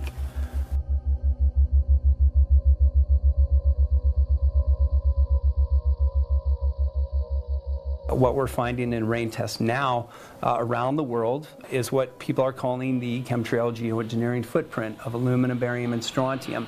These metals match a number of geoengineering patents that were actually designed to specifically spray these metals out of airplanes into the sky for the stated goal of cooling the planet.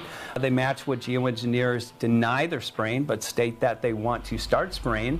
If we take ground-based tests, for example, it does not prove the source of the pollution that we're finding in our soils, our air, and our water. It only tells us that something is happening which is not good, that aluminum is increasing, that barium is increasing in soil tests, water tests, and that associated problems are there.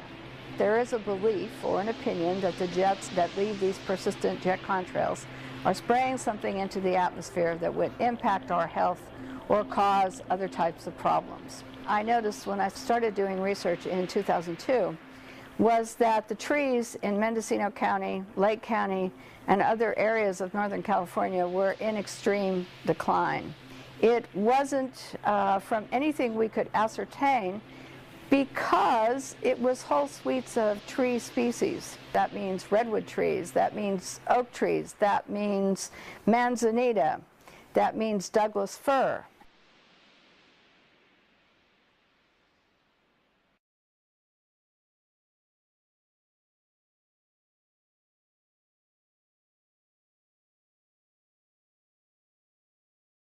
You can see how bad the health of the trees are here because, see, they don't have people in here because they're afraid these trees are going to fall on somebody. This isn't a construction area. What are they constructing? I don't see anything they're constructing. But you can see that every other one in this area, when you look up toward the top, it has so much dieback and death on it. Every tree in this area is dying or in some sort of decline. You can see right in here, this is the sign of aging and these curled up branches right here. This is all sign of that this tree wasn't in good health. It's doomed to come down at some point. If you can see the dead branches internally all along here. Every one of these trees is sick, all the way down. Technically, it's not safe to be in here because, see, this tree fell over, see right here? This tree actually fell over because once it gets so dead, they just can't stay up and they fall over. Now, every one of these stumps, when you were here, had a living tree on it. Declining, but a living tree. If you look at this tree right here, you can see it's dying from the inside out. If you look here, this is all dead branches. They'll just fall off eventually. Here you've got Stump City.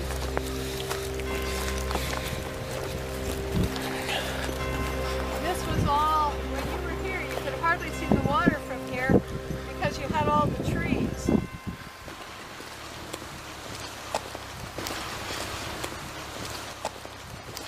I mean, this is the most gorgeous wood, but if you notice that every angle that's exposed to the air on the top, these are dying.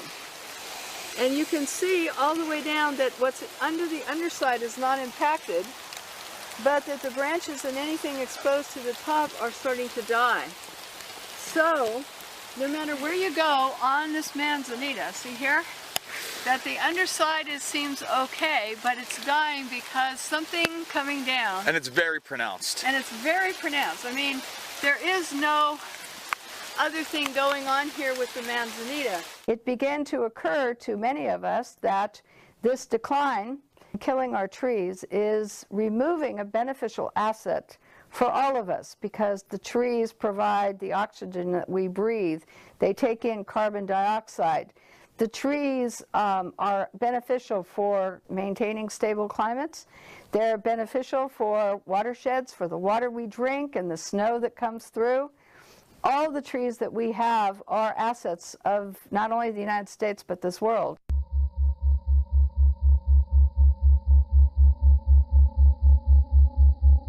At this time, there is absolute admissions by NASA that persistent jet contrails and the man-made clouds they produce are having an impact on climate. So when NASA gets involved with the military in atmospheric releases of aluminum oxide, trimethyl aluminum, and other particulates, they know that this will have a reflective quality, that the particles will stay in the atmosphere for some period of time before they come back to Earth, and that this will reduce the amount of direct sunlight reaching the Earth. If we rely on the belief system that we believe this without factual proof, then we're in trouble because everyone is going to think that we're a nutcase. And that's what the astrobiologists at NASA say about people who believe in chemtrails. They say, well, we don't have any proof, we're nutcases. And therefore, our voices are marginalized and have been since the 1990s. Starting in 1996, the U.S. Air Force declared that chemtrails was a hoax. The EPA, all of our government agencies had declared that it was an internet hoax, a conspiracy theory. And thus, since I can't define the word chemtrails as there's no definition legally except hoax, I declined to use this term because it would marginalize my voice and the voices of those using it. The one thing we know and can prove is that rocket programs and atmospheric releases from rockets from the military and NASA and other agencies are releasing particles and chemicals into the atmosphere which can have negative effects on us. Some of the same that are said to be released by jets leaving persistent jet contrails.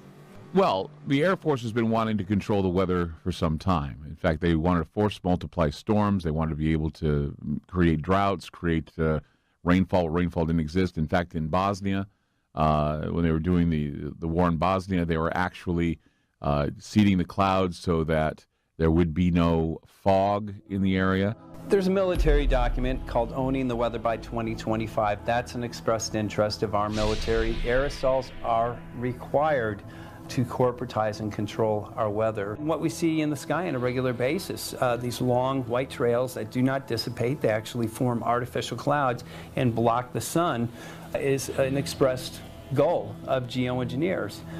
Aerosols are discussed in these papers time and time again.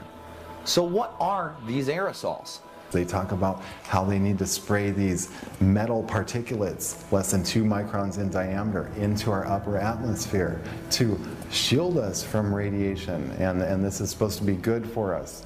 David Keith talked about using aluminum oxide to be released by small airplanes or jets, and he talked about having to use water vapor as the medium, whereby an aluminum oxide gas could be sprayed into the water vapor produced by jets, and that the rate of flow, by controlling it, they could control the size of the particles. And the smaller the particle size in controlling this process, the longer these particles would remain in the atmosphere. The metal particulate, which are nanoparticles, they act as what's called cloud condensation nuclei. So when they're introduced into the atmosphere, instead of water, when it evaporates, condensing and forming as clouds, it will actually condense on this metal particulate, and instead of falling as rain, it drifts.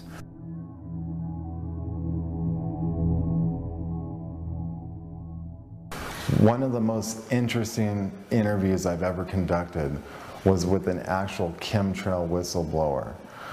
Now this whistleblower wouldn't come forward and do another interview for this film that you're watching right now because they were threatened. I was not an employee, I was a civilian contractor for Evergreen Air Services there in Marana. And while I was there, I had several different job descriptions.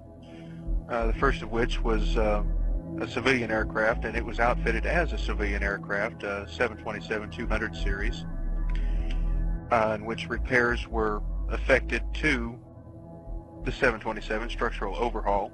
Evergreen prefers to hire ex-military personnel. They do not like civilians working there en masse. The only time that they bring in civilians is when they're in a pinch for personnel that are capable, or if they are in a pinch for people with certain expertise above and beyond their standard personnel that are there. While I was there in 1991, the main and large issue that was going on there is that Evergreen had a contract with NASA with an issue of the NASA 747 space shuttle carriers. I was one of the individuals working in the sheet metal shop that received parts off of those aircraft, performed the repairs, and then sent them out with the ex-military personnel to reinstall them on the aircraft.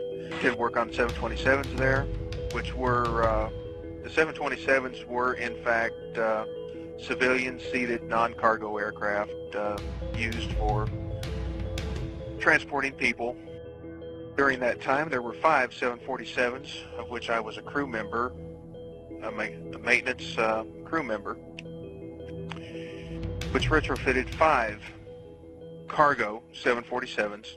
The cargo bays were retrofitted, overhauled, repaired with liquid storage tanks with capabilities of discharge. Now, how many of them they did after I left, how many of them they did before I was there, I don't know. But I do know for a fact that 5 of them were done during my tenure there in that 3 months that I was there. I have spoke with people and other employees and contractors that have worked there, that they had seen and witnessed all kinds of nefarious activities over the years. I worked there for that 1 3-month period, and quite frankly, I have no desire to return.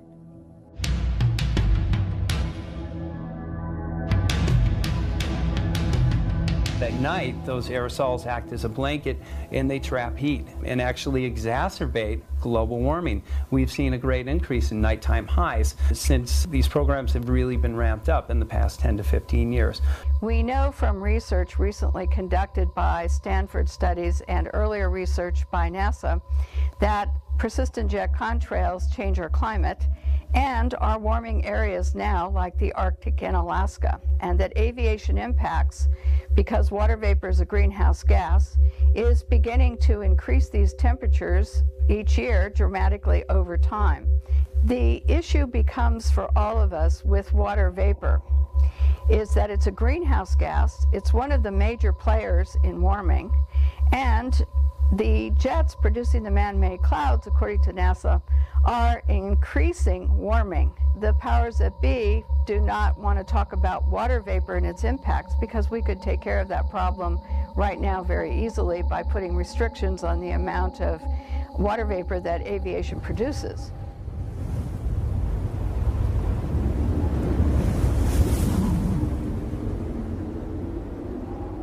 The small click is not offset with anyone talking about the impacts that these programs would have on air pollution, water pollution, crop production, the reduction of direct sunlight reaching the earth on human health, the reduction of direct sunlight on solar panel power production. A big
in a nuclear war by now, but it hasn't happened yet. Or Y2K, the collapse of the entire economy. Or 2012, the end of the Mayan calendar. They've made movie after movie. We were supposed to be dead, or not survive, or be destroyed as a civilization way before 2018. I remember when I was younger watching movies. We were going to die the year 2000, or even Back to the Future. They said that they would have flying cars. Never happened.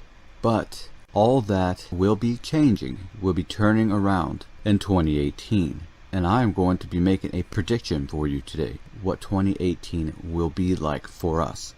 So are you ready for it? Police say the young gunman in Kentucky opened fire on classmates inside the school. 14 people were shot this morning. At least 2 of them died. Bryson Conkright found himself right next to the shooter. His right hand was grazed by a bullet. When he came in, did he say anything? Did you hear? He was lifeless. He just pulled out the gun, didn't think twice, and just did it. This isn't just the 11th American school shooting since January 1st. It's also the 50th this academic school year. I think we've become desensitized to these school shootings. They happen far more often, and as a result, I think people just aren't as horrified. Over the years, a steady stream of gunfire in cities now known by just their first name. School shooting. Shooting in a school. Another school shooting. From Columbine to Blacksburg, Marysville, Washington, Roseburg, Oregon, and Rancho Tehama Reserve, California. It used to be if there was any school shooting, it was the lead story for days, and people would be obsessed. How did this happen? Being imposed in the nation. Are you okay with people going into our schools and telling our little boys they might be girls and our little girls they might be boys? Are you okay with that? I believe you're going to see an explosion in home schools if this prevails.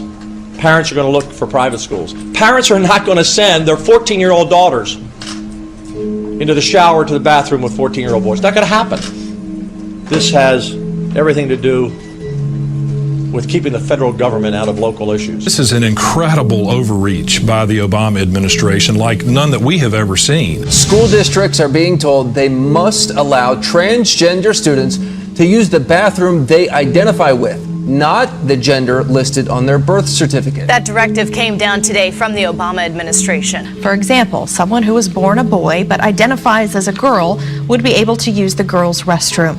Every public school in the country must let transgender students use bathrooms and locker rooms that match their current gender identity.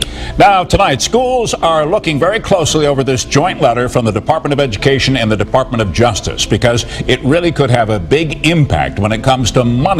Why can't parents and the public have input on this policy? When we err on the side of fear, we amplify hysteria. The issue had already boiled over in Fort Worth after the state's 5th largest school district said it would enforce a policy which includes letting transgender students choose the restroom they use, regardless of their gender at birth. Taxpayers and parents should be outraged at this shocking violation and breach of the public trust. Get back to education, repeal the policy. Public schools that do not comply risk losing federal aid. The directive brought a defiant response from leaders here in Texas. Democracy.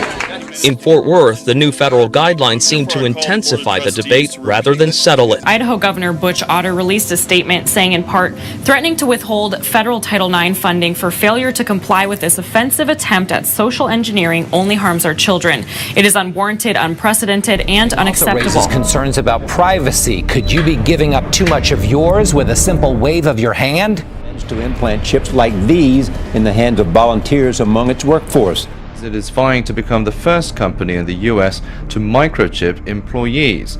The summit's right out of 1984, but Jamie Yuccas found willing workers in 2017. Do you think this is the future? It is the future.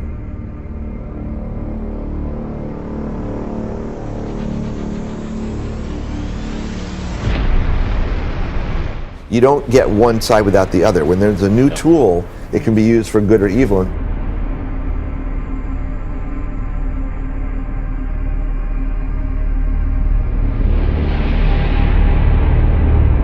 You know, what the employees who have signed up say, it's just convenient. You know, the idea is you just wave your hand. and designed to replace the traditional keypad for opening doors, using the copier, even buying food in the cafeteria.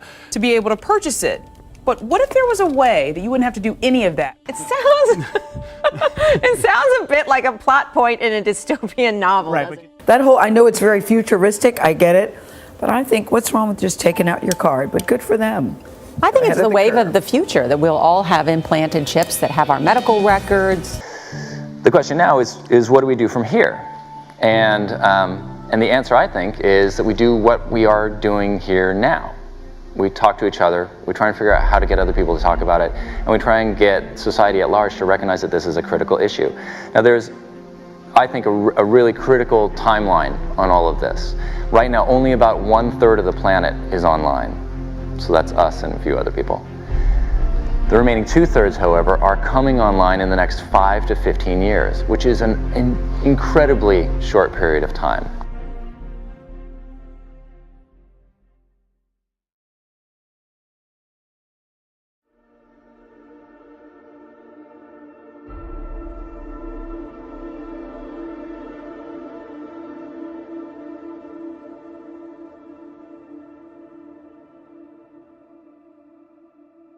We make.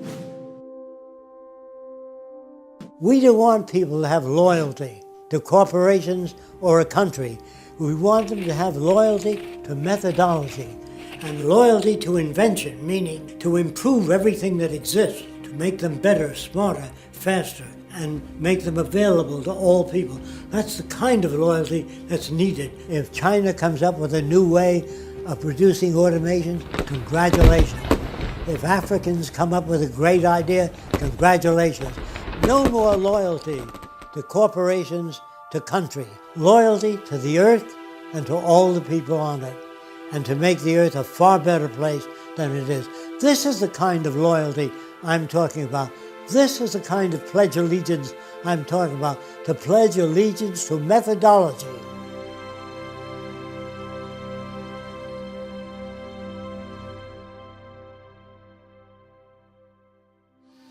If we manage to arrive at a saner future, the tasks will be about solving problems common to all people. We have to anticipate that the earth is our salvation.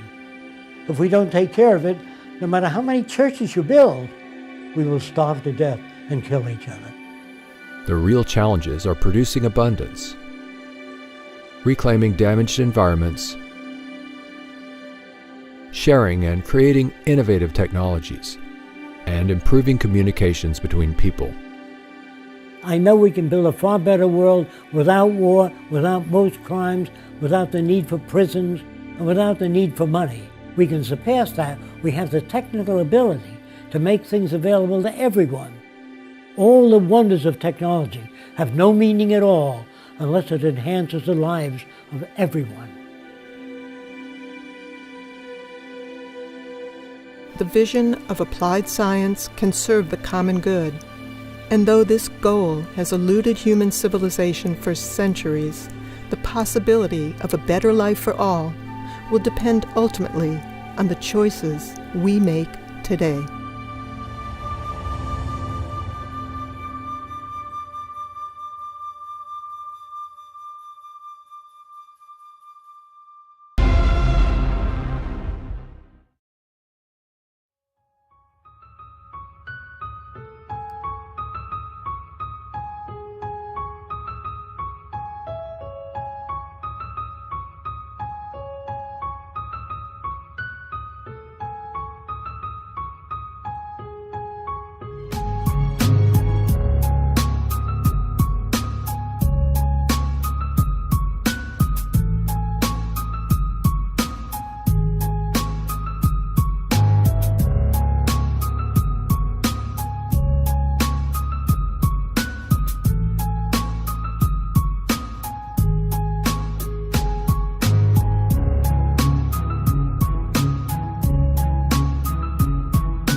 They come to New York and said this miscarriage of justice. So we were going to plea bargain. How did it turn out?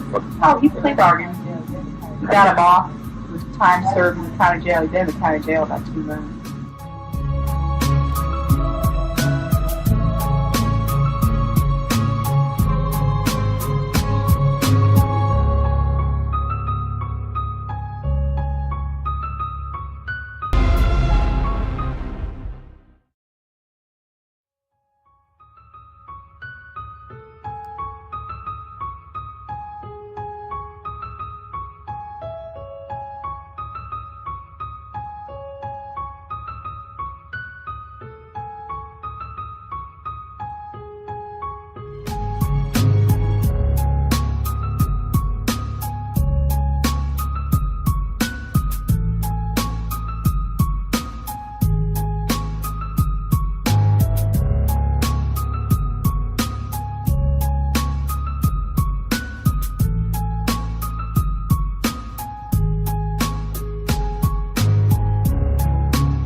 They come to New York and said this miscarriage of justice. So we were going to plea bargain. How did it turn out?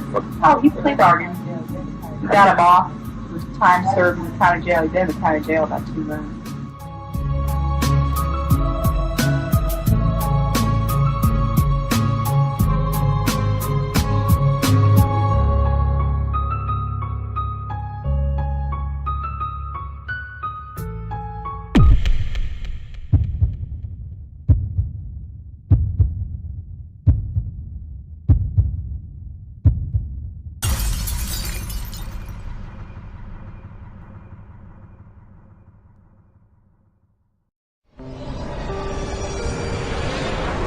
In the beginning, there was nothing.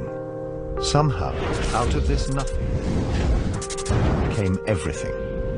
Out of this vibrant nothingness, matter, energy, space, time, consciousness, mind emerged, came out. How is it that something as unconscious as the matter of the brain can ever give rise to something as immaterial as an experience? If you want to see fear in a quantum physicist's eyes, just mention the words, the measurement problem. The measurement problem is this: an atom only appears in a particular place if you measure it. In other words, an atom is spread out all over the place until a conscious observer decides to look at it. So the act of measurement or observation creates the entire universe. Only conscious beings can be observers, then we're intimately hooked into the very existence of reality. Without us, there would just be this expanding superposition of possibilities with nothing definite ever actually happening. Out of millions and millions of blobs of energy and light, photons and electrons, they make up this imaginary three-dimensional solid world. which doesn't exist at all according to relativity or quantum mechanics. Anytime we attempt to look at particles beyond a certain level, the very act of observation changes things. And in addition, the more you look at individual particles, the more you realize that there is no such thing as one electron. An electron, or any elementary particle, exists only in relationship to other things, like other particles or the universe at large. This means that deeply enough, and you dive down into the nature of matter, everything we know about the everyday world dissolves. There are no objects anymore. There are only relationships. There's no locality anymore. There's no time anymore. The more you look at something in detail, in what we think of as solid matter, the less and less solid it begins to look. Repetition of the message embeds it in the subconscious so that acceptance of its truth and accuracy becomes a conditioned response. Thus, this information will be accepted as true without thinking about it whenever it is presented again. Get ready to read all these words on this page without making a mistake. Look at the letter at the end and remember the sound it makes. Get ready. Kite. Yes, kite. Get ready to read this word the fast way. Get ready. Kid. Yes, kid. Sound it out. Get ready. Kid. Sound it out. Get ready. Kid. What word? Kid. Yes, kid. Boys and girls, sound this word out. Get ready. Steel. What word? Steel. Yes, steel. Read these words the fast way. Get ready. Playing. Yes, playing. Get ready. Must. Yes, must. Let's read these words the fast way without making a mistake. Get ready. Kite. Yes, kite. Get ready. Kit. Yes, kit. Get ready. Steel. Yes, steel. Get ready. Playing. Yes, playing. Get ready. Must. Yes, must. Boys and girls, get ready. Kite. Yes, kite. Get ready. Kit. Yes, kit. Get ready. Steel. Yes, steel. Get ready. Playing. Yes, playing. Get ready. Must. Yes, must. Boys and girls, pick your reader up. Americans are asking, why do they hate us? They hate what they see right here in this chamber, a democratically elected government. Their leaders are self-appointed. They hate our freedoms, our freedom of religion, our freedom of speech, our freedom to vote and assemble and disagree with each other.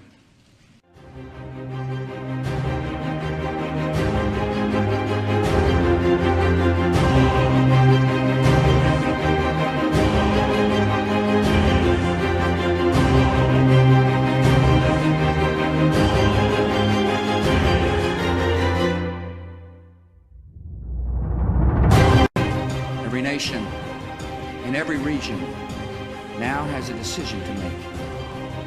Either you are with us or you are with the terrorists. Either you're with us, either you love freedom and with nations which embrace freedom, or you're with the enemy. There's no in between. You're either with us or you're with the enemy. That's clear. I will continue to make that clear.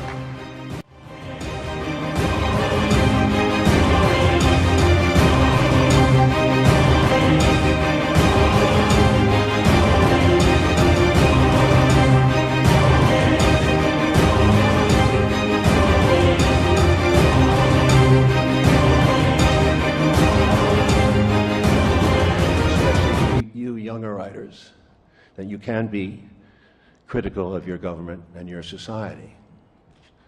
You don't have to fit in. It's fashionable now to take shots at Republicans and Trump and all that, and avoid the Obamas and Clintons. But remember this, in the 13 wars we've started over the last 30 years, and the $14 trillion we've spent, and the hundreds of thousands of lives that have perished from this earth, remember that it wasn't one leader, but a system, both Republican and Democrat. And call it what you will, the military-industrial, security, money, media, complex. It's a system that has been perpetuated, that has been perpetuated under the guise that these are just wars, justifiable in the name of our flag that flies so proudly over our lives. Our country has become more prosperous for many, But in the name of that wealth, we cannot justify our system as a center for the world's values when we continue to create such war and chaos in the world. Thank you.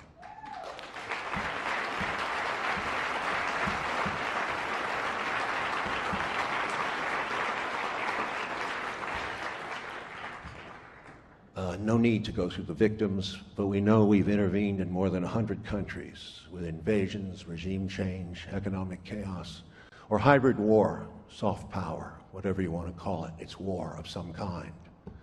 In the end, it has become a system leading to the death of this planet and the extinction of us all.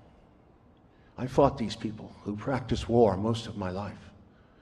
It's a tiring game, and mostly you'll get your ass kicked.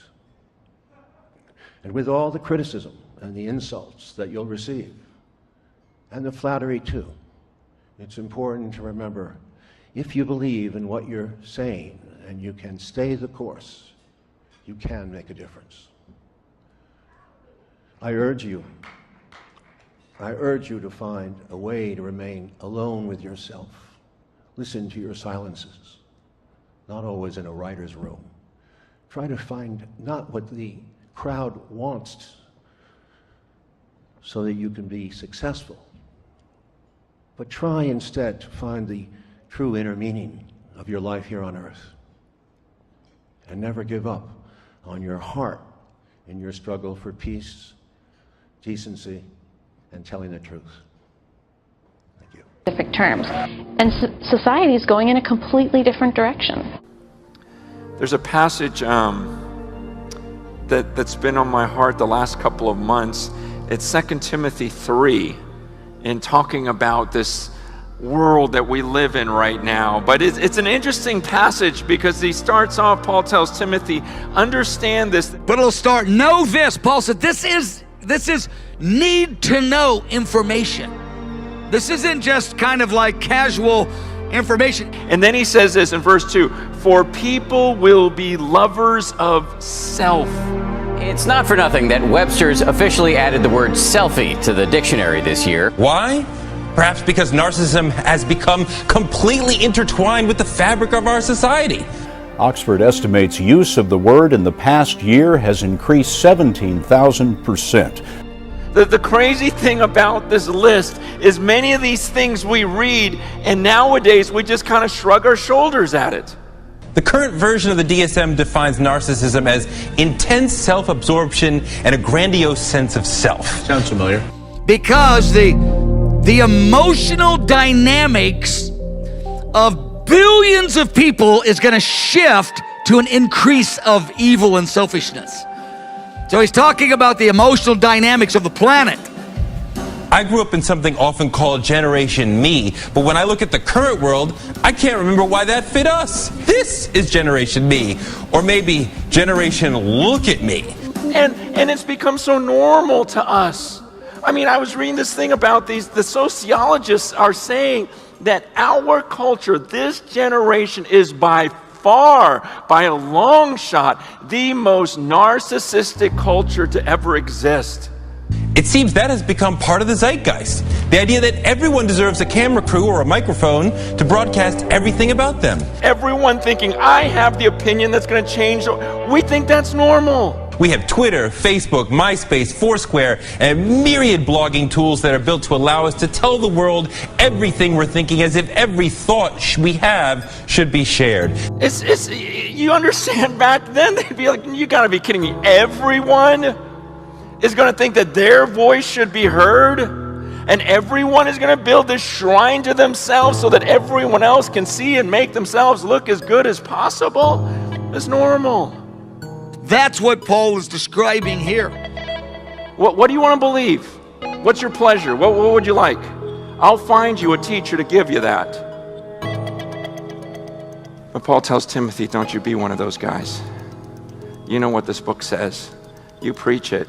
You lay it out there. Now's the time to stay the course. Now this time is to stay strong, because the time's coming. People are going to be lovers of themselves, lovers of pleasure, not lovers of God.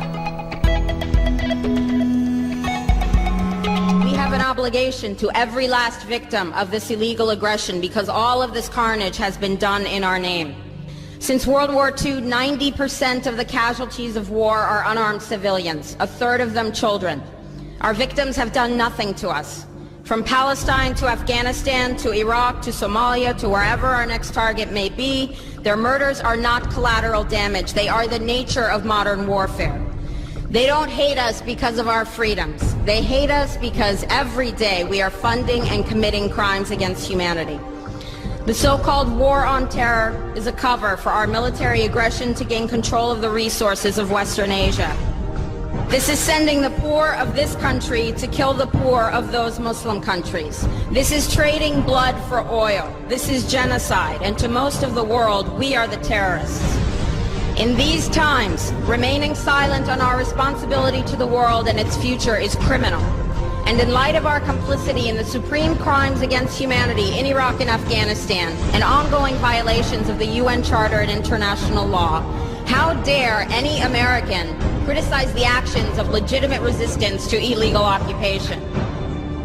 Our so-called enemies in Afghanistan, Iraq, Palestine, our other colonies around the world, and our inner cities here at home are struggling against the oppressive hand of empire, demanding respect for their humanity. They are labeled insurgents or terrorists for resisting rape and pillage by the white establishment, but they are our brothers and sisters in the struggle for justice. The civilians at the other end of our weapons don't have a choice, but American soldiers have choices. And while there may have been some doubt 5 years ago, today we know the truth. Our soldiers don't sacrifice for duty, honor, country. They sacrifice for Kellogg, Brown, and Root.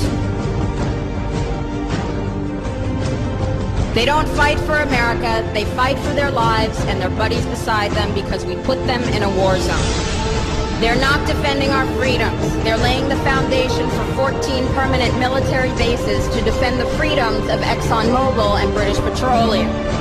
They're not establishing democracy. They're establishing the basis for an economic occupation to continue after the military occupation has ended.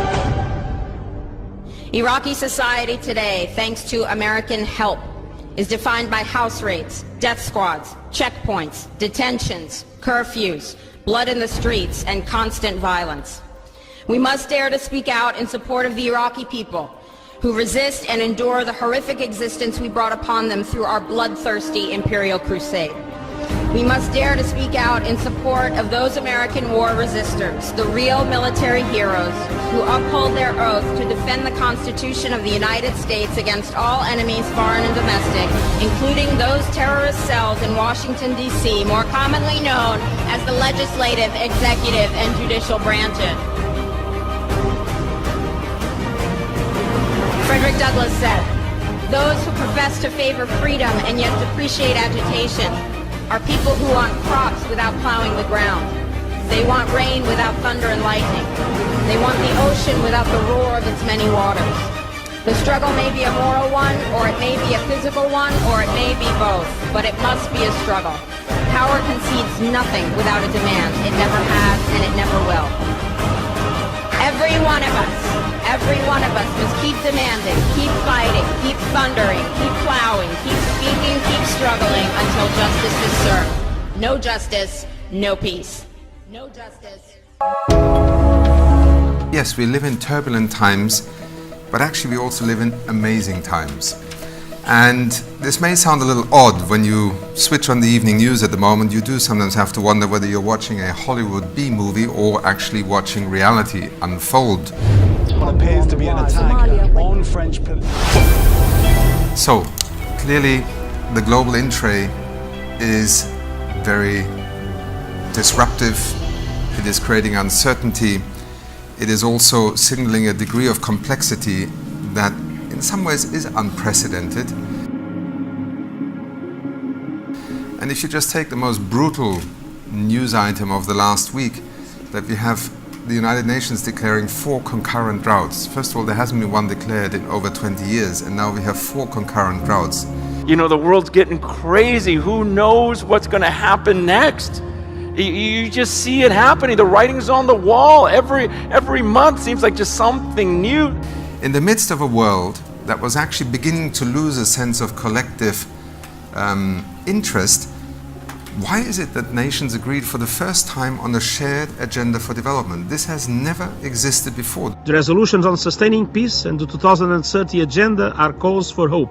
Put them with all the political signs that we haven't looked at, all the other globalization signs, you put them all together and say, what hour of history are we living in? Jesus says it over and over, watch. Look here in Mark 13. It says it 3 times in one passage.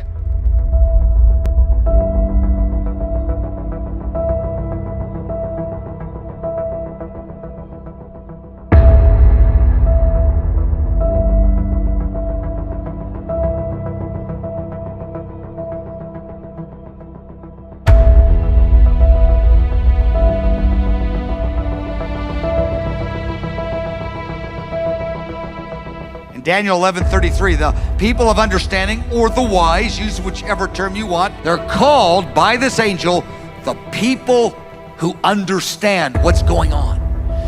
Meaning right now today, many in the nations, as things are heating up, they're pretty confused what's going on.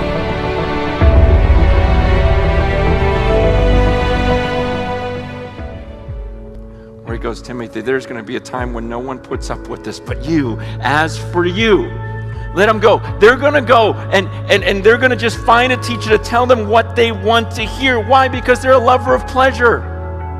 They don't believe there's a judgment. Man, half the people in the church don't even believe a judgment's coming.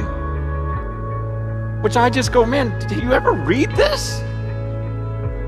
Like you go, well, I don't believe a loving God could judge. I go, get to page 2. You're just quoting Old Testament. Yeah, because he mellows out in Revelation. You just, what they're unwilling to do is preach truth.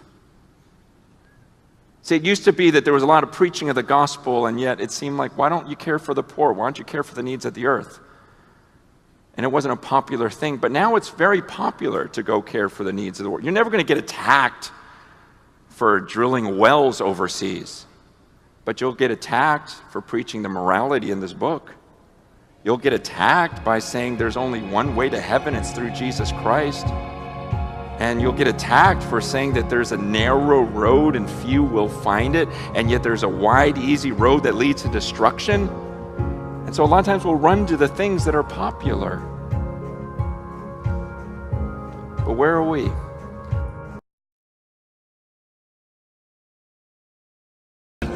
Against the people.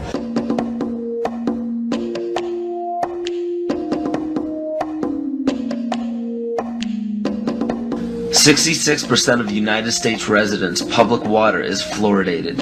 It is known to have tremendous effects on bone cancer, joint problems, bone weakness, lowered estrogen and testosterone levels, and dental fluorosis, which is yellowing of the teeth and pitting in the enamel.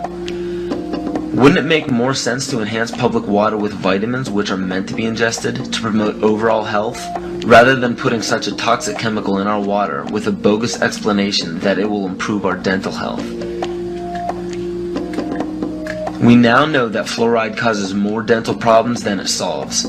Something doesn't seem right about this. Do you honestly believe that these companies care deeply enough for the people to spend large amounts of their own money to fluoridate public water when the people already purchase their own toothpaste? But there's a difference between toothpaste and drinking water. We don't ingest toothpaste. If you go to any hardware store and look at any rat poison product, you will only find one ingredient: sodium fluoride. It is the most toxic ionic molecule outside of potassium dichromate. Now Dannon, along with other companies, have begun fluoridating bottled water. It is becoming increasingly difficult to get away from. And the fact that fluoride is also used in many prescription antidepressants shows that it eliminates aggression and motivation in people. Fluoride, to my knowledge as a physician, has absolutely no biological benefit whatsoever. But one of the significant things is that the Russians carried out all sorts of experiments on the people living in the Gulag. One of them, of course, was to fluoridate the water. Why? You fluoridate the water, why people are not as aggressive as they ordinarily would be. In fact, what is the active ingredient in Prozac that is so widely distributed in America today? Well, it's a fluoride compound. And now, we are finding that public water nationwide is showing up with arsenic, lead, cadmium, and thermonium, which is a radioactive form of lead. Cancer, lowered sex drive, birth defects, sedation, and brain defects. Does this not sound like a wonder drug for anyone aiming to control a population? It's quite astonishing, Paul, the degree to which environmentalists have not been educated about fluoride. You know, people have an unconscious trust in their doctor or their dentist, and if you can persuade doctors and dentists that fluoride is safe and good, then you're able to reach the rest of the nation. People believe their doctors and dentists, and that was a way of promoting fluoride for Bernays. Fluoride was killing their cattle, destroying their crops. Fluoride given to rats had produced bone cancer and liver cancer, and that those results had been doctored to make it look as though fluoride hadn't caused as much cancer. The pattern that we saw, it typically is what we see with other neurotoxic agents that are well known to cause a hypoactivity or a memory problem or an IQ problem. When I first presented the results of these studies, one of the individuals sitting and listening to the results, he says, "Do you have any idea what you're saying?"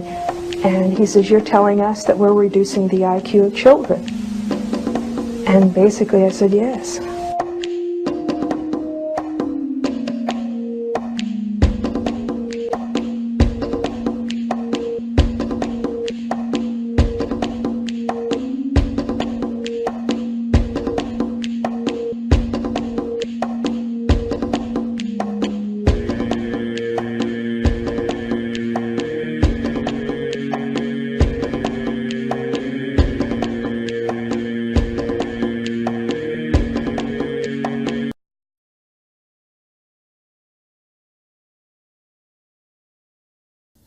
way of objecting to the war.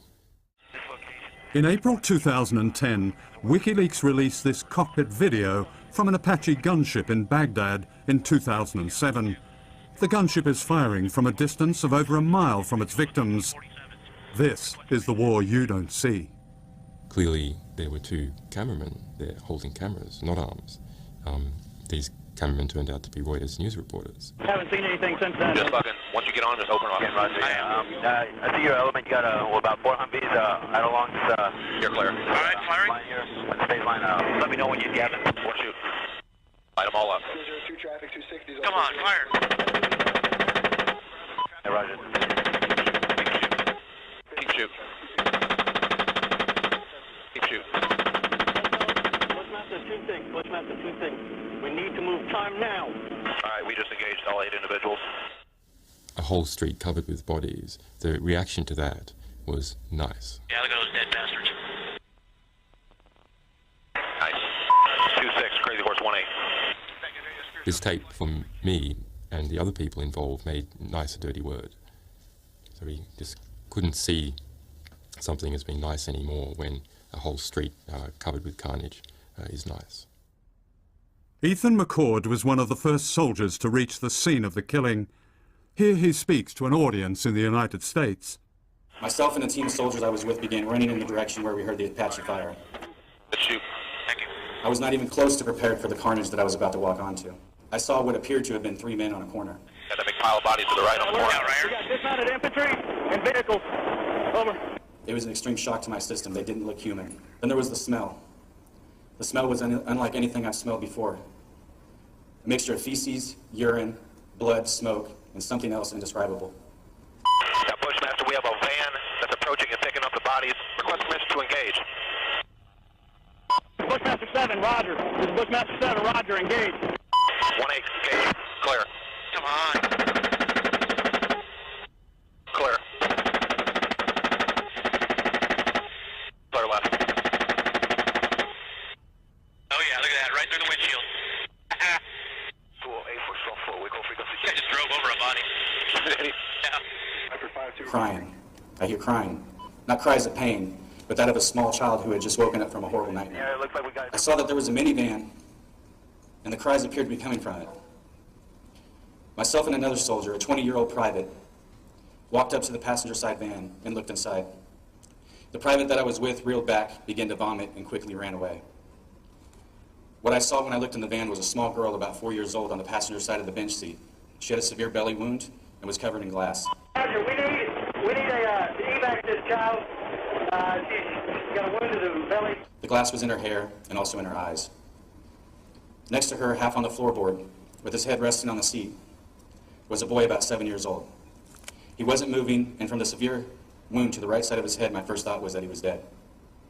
In the driver's seat was who I immediately concluded must have been these children's father by the way he was hunched over the children in a protective manner. The whole time thinking, fuck, what the fuck, these are babies. Hey, I need to get the brass to drop ramps. I got a wounded girl. We need to take the rest of mine. Oh, it's their fault for bringing their kids to a battle. That's right. See, my son was born May 31st, 2007. I had yet to see him. And I had a daughter who was barely older than this girl. The medic radioed in that the little girl needed to be evacuated because there was nothing else he can do here. I handed the child to the medic, who then ran the girl to a waiting Bradley armored vehicle. I walked back to the van. I don't know why. I looked inside the van again. Did the boy just move? Holy shit, the boy just moved. I grabbed the boy from the van and held him against my chest. I was screaming at this point, the boy's alive, the boy's alive. I started running to the Bradley in hopes that it wasn't leaving. At this point, the boy looked up at me. Then his eyes rolled back. And my heart sunk. It's okay, I have you. It's going to be okay. Don't die, don't die. I squeezed him a little bit tighter. I put him into the Bradley as gently as I could. Can you tell battalion the 2 civilian children casualties are coming back to West Maya and the Bradley over? Roger, that's a negative on evacuating the 2 civilian kids to Rusty. They're going to have IVs will take them to a local hospital, over. What the fuck are you doing, McCord? It was my platoon leader. You need to quit worrying about these fucking kids and pull security, he screamed. At the time, the only thing I can think of was, Roger that, sir.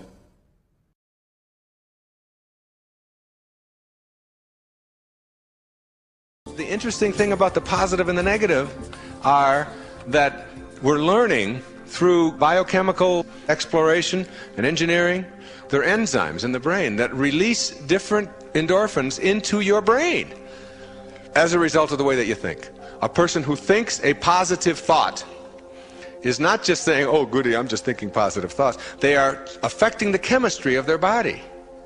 And when you look at things like schizophrenia and some of the least understood of the mental illnesses, we say, yes, there's chemical imbalances there. And the scientists all get together and say, yeah, it's chemistry. What are you talking about all this thinking stuff? If we can alter the chemistry, we can alter the disease. Of course, it's true. I buy it 100%, but it's only 50% of the battle. What causes the chemistry to change in a human being? What causes an ulcer? Isn't that a chemical change brought about as a result of thinking? Isn't that what it is? Well, the same thing is true of a mental illness. Yes, the chemistry is different, but believe that you control your chemistry. It's your chemistry. You carry it around. It's yours. And every patient who I've ever worked with in the really severely disturbed realm still must understand that they're doing this to themselves. Yes, your chemistry is unbalanced, but don't believe that we're just going to put you on lithium, or we're just going to put you on this drug, and the drug is going to, for the rest of your life, do it. You've got to believe that you can, in fact, alter any chemistry within you through the way that you think. What do you think blood pressure going up when you're under pressure is about? It's a chemical change brought about through thought. What do you think hypnosis is? I mean, we use it in medical practice all the time. Dentists use it all the time. You put yourself into a different state. There's no chemistry. There's no drugs. You're not getting any anesthesia. You're putting your brain into what is called an alpha state. And in that state that you change through thought, which is everything. Remember, it's what you are. Thought is what you are. Thought is also what your husband is and what your children are. It's just your perceptions of them. That's all you get. You can't get to the process of what that human being is. You can only get to one level removed from the process and accept them for what they are in the process that they are. And when you put yourself into this state in a dentist chair, they can drill all day. They can do root canals. And you can think of just anything that you want to. And my dentist told me, Sid Weber, who used to be my dentist when I was living up here, told me that when he was undergoing training to learn this hypnotism, someone told him that he would give a post-hypnotic suggestion that his wedding ring was very hot and that he wouldn't be able to stand the heat of it, so that when that suggestion was given, his mind would go into this other state and he would have to take it off because it would be very uncomfortable. And he went through this thing, and then he mentioned the word, the hypnotic suggestion, and his fingers started getting very hot, and he couldn't get the ring off because it was swollen. And he finally, after a lot of struggling, he got it off, and there was like a 3rd-degree burn around his finger. And this is a guy right here in town who's a practicing dentist. And the stories of the kinds of things that you can do through thought are not some magic boogaboo kind of thing. The man in India that we're talking about, who has an ashram in southern India, he's supposedly the highest spiritual being on our planet. He's this peaceful, beautiful human being who can make ashes like come out of the air. He's pulling dust out of the air through his belief in it, and everybody's going, ooh, how do you do that? I got to get you on the Merv Griffin show. For him, it's just as easy as it is for you to get up and brush your teeth in the morning. It's because of the pureness of that thinking system. I can control my thoughts. Store that away. My feelings come from my thoughts. My emotions, my angers, my hatreds, my love, my positive emotions, my negative emotions are all preceded by thoughts. They're the result of thoughts. They're the physiological reactions to thoughts. And emotions, which are very vital and very important to each one of us, can in fact be controlled by our thoughts in positive ways. I'm not an anti-emotion person. I'm not someone who believes that you shouldn't be emotional. I'm saying your emotions should never be immobilizing. They should never be defended as something that you use to keep yourself from being all that you can be, or explaining it all away because I'm just this kind of person. I've always been this way. I can't help it. That's my nature. That's the kind of person I am. You are the kind of person you have chosen to be as a result of how you use what you are, the pureness of your thought. It's all that you are. Your form is leaving. It's changing. In that little tiny drop of protoplasm that once was you, everything was programmed in you. Every hair that you have and every one that fell out. It was in that little drop of protoplasm, all right? That little tiny drop of protoplasm changes and changes, and everything that you need to be all that your form needs to house this soul that you are, and these thoughts that you are, wears out and changes and dies. But thoughts never die. Thoughts never die. That's what it means to be transformed. You've gone beyond your form. And everyone who has ever died, every form that has ever been in your life who has ever died, none of the thoughts that they are could possibly have died. How do you kill a thought? It's the highest form of vibration in the universe. How can you kill it? It's there. Be in tune with it. And you know, we would have a lot less trouble with death if we began to understand that death is just merely a form of transformation. It's all it is. It's a beautiful form. Imagine how necessary it is. Imagine what our planet would be like without it. It'd be very crowded. And yet, there's room for thoughts forever in an unlimited universe. You can't run out of space because you don't need any space for thoughts, do you? And that's what you are. Before you came here in that little tiny drop, there was no space for you. You didn't occupy any space, yet your essence was there. And it will always be there. And it's nothing to ever fear. You don't kill thoughts. Thoughts are what you are. And you can control them all.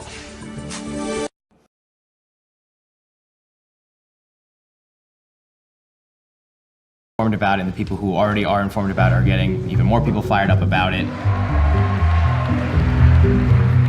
There's a lot of things that we pay attention to, that we focus on, that are fun, but they are short-lived and they are not for the betterment of us. We have to reprioritize what's important to us. Our environment isn't just ice caps melting in Antarctica. We're the ones who face the problems day to day. If you're breathing in smog or your little brother has asthma, that's environmental injustice. And those are things that we have the power to push back on. Imagine being the person who changes the face of climate change so that we don't have to deal with those impacts every day. So on September 21st, we're gonna march for climate justice. So who's with us? Come on.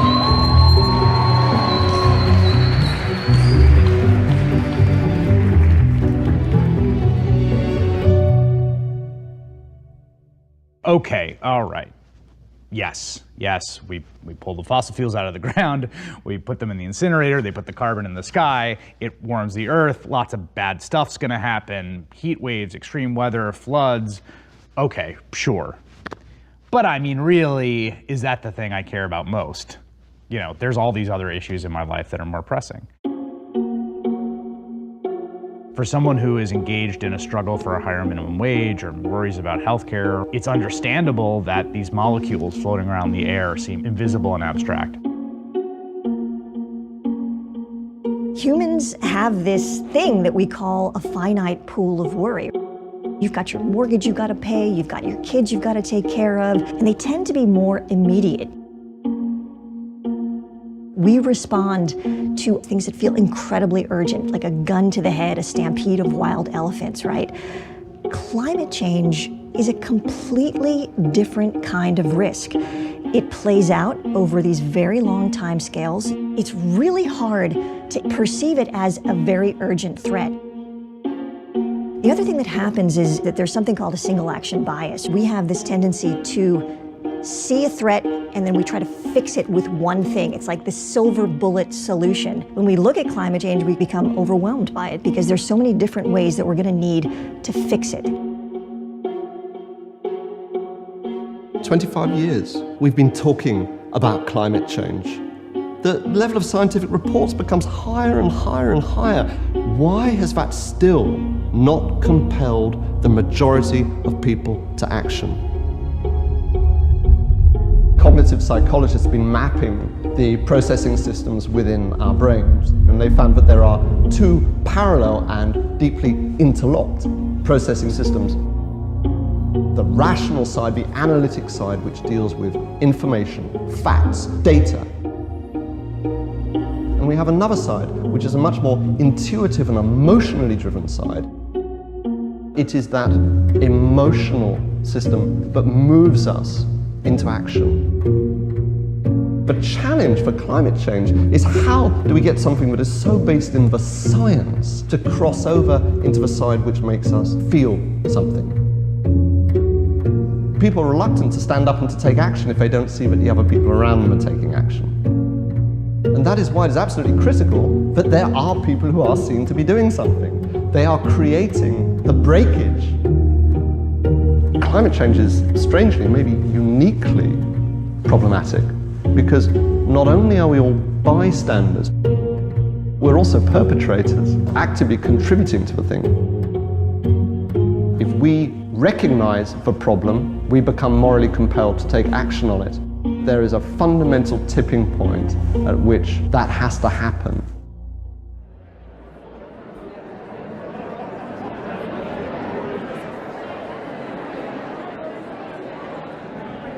Change doesn't happen because people decide to stay home and click like on Facebook. Change happens because people like you and I decide to get involved. We didn't want to leave it to world leaders. Their track record is not very good in dealing with this question. I am a trade unionist, and I am an environmentalist, and I see no conflict whatsoever in those two things. It's in our core self-interest as a trade union movement to help build the path to a sustainable future and get on the right side of the climate change issue sooner rather than later.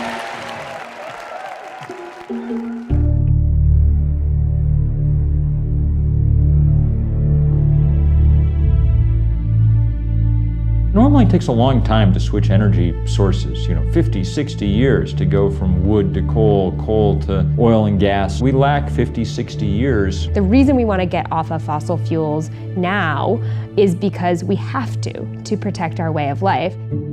We need a vision for what the post-carbon economy looks like. that is inspiring enough and delivers enough in terms of jobs, in terms of new opportunities, in terms of better health. It has to be exciting. There are many more jobs available to people who are going to be building wind turbines, retrofitting houses so they waste less energy. Solar panels have to be installed by a person. That person has to go to your home. There's no way to outsource putting that solar panel onto a roof. A 100% renewable economy is within our grasp. It's economically and technologically possible. It's not something that we need to keep researching, because it's always off in the distance. No, it's here. It's a question of political will.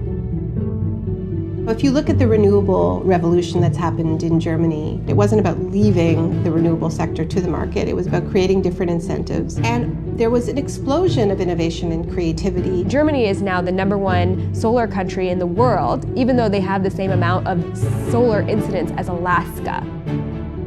Can we do it? Can we take the power that has been highly centralized and highly focused and controlled by very few hands, and it is not an accident that very few hands controlling power in the sense of electricity leads to very few hands controlling power in the sense of political power. We are going to try a global experiment that is going to be the most difficult thing human beings have ever done, which is to rip those two apart, which means we are democratizing power in both senses of the word. The real question is, are we gonna scrape the bottom of the barrel for the last polycarbons on Earth to burn them too? Or can we actually show some restraint, which we ask our children to do? Don't eat the last 17 marshmallows. Could you just show some restraint and choose a wiser course? A Canadian company called TransCanada wants to build the Keystone XL pipeline. The $13 billion system would carry crude oil from the so-called tar sands region in Alberta to Houston, Texas for refining. The Keystone XL pipeline has become a huge focus of controversy. Tar sands oil is particularly dirty, it's particularly carbon intensive. An estimated 2,000 environmental activists from across the continent plan to gather in Washington, D.C. to launch a 2-week protest. It has become a symbol to both sides in this debate, where the people who want further development of fossil fuels see getting Keystone through as core to their strategy, and on the other side, the climate activists see it as a symbolic fight that they have to win. I am here as a Nebraska citizen and landowner. I am on the advisory board of the Center for Health and the Global Environment at Harvard I'm an Medical evangelical School. Christian. I'm a proud member of the Transport Workers Union of America. You know what's so fascinating about this whole Keystone thing is that was supposed to be a wedge, and instead it's been turned upside down. Now it's actually a base that is lining up constituency after constituency. Today we act! Today we send a message to them and everybody else. We are taking back our futures!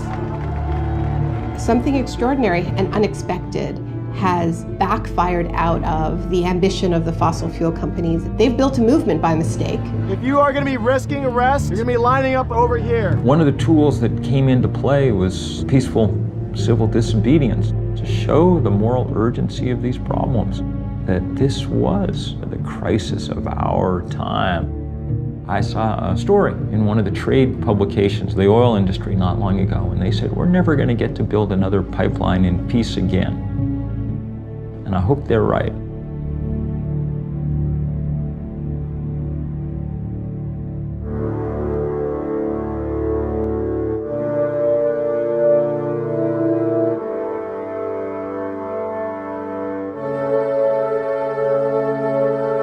As scientists, we study this out of this fascination and kind of awe of this whole system that we call home.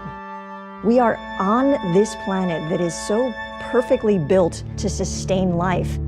We got so lucky. And then you begin to think, what do you do with this knowledge, this unbearable, incredibly depressing knowledge? That the decision to burn fossil fuels was a decision that had tremendous downside risks that we didn't realize immediately. When I read a climate science article that talks about mid-century projections, what I read is what's going to happen when my kid is 40. That's what I see on the page. And for me, it is absolutely my responsibility then to do whatever it takes to protect my child. Alice Walker says that resistance is the secret of joy, And I don't know if it's the secret of joy, but I know it is definitely the secret of staving off depression. The reality we're facing is very grave. So how do you not get depressed about it? Well, one way you don't get depressed is by work. Things change for lots of different reasons. There's all kinds of dynamics, but one central element is people being in the streets. All of us must stand up together and say, no more. We live in a culture that doesn't tell us our own history, doesn't tell us the history of social movement wins. And the times in our past when masses of people have taken the wheel of history and turned it. It was only 1% of Americans that ever took part in a civil rights demonstration, but they were able to change our society enough to stand up to those powers that be. I think this march will go down as one of the greatest, if not the greatest, demonstrations for freedom and human dignity ever held in the United States. Martin Luther King always said that the victories that had been won so far were the ones that were cheapest to the status quo. Giving legal rights and giving voting rights doesn't cost the system nearly as much as providing good jobs and good infrastructure and good schools. We as a people will get to the promised land. Big victories have been won before, but nothing on the scale of the economic challenge that really responding to the climate crisis represents. We have a responsibility to rise to our historical moment. We are going around the world to say the time has come. If we're going to have a movement worthy of the name, solidarity among all these different causes needs to be the foremost principle. It's this broad and powerful spectrum of allies that has the political weight to move the dial on this. There's a tipping point coming where the online movements are going to move offline. If we can just push this to a point where there is a social tipping point, we really can move forward on this issue. We will not be stopped. Take action right now. This is the issue I will vote on. This is the issue I will give money on. This is the issue that I will scream at the top of my lungs into a bullhorn over. That is what moves politics. The People's Climate March is our chance to show the immense power of people in solidarity. Heads of state are gathering. They need us to say, we demand action. This is the right thing at the right time in the right place. The whole world will be watching. Nothing moves public opinion more than seeing large numbers of people gathering. A march is not an end in itself. It is a tool. In my heart of hearts, I know that this People's Climate March in September will serve to deepen this movement. I will be there in New York, September 21st. There is no replacement, even in the digital age, for human bodies next to each other, standing as one, hearts beating as one, voices raised as one, making a political demand. If you don't fight for what you want, you deserve what you get. September 21st, in some ways, is the beginning. There are teams around the world organizing marches in Rio, in Delhi, in Berlin, in Paris, in London. And people around the world will get together in the largest climate change mobilization in history. Are you ready to march? Are you ready to march? Are you ready to march?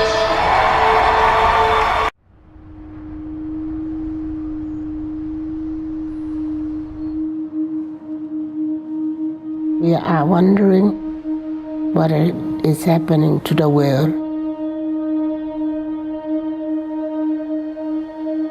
Everything is changing.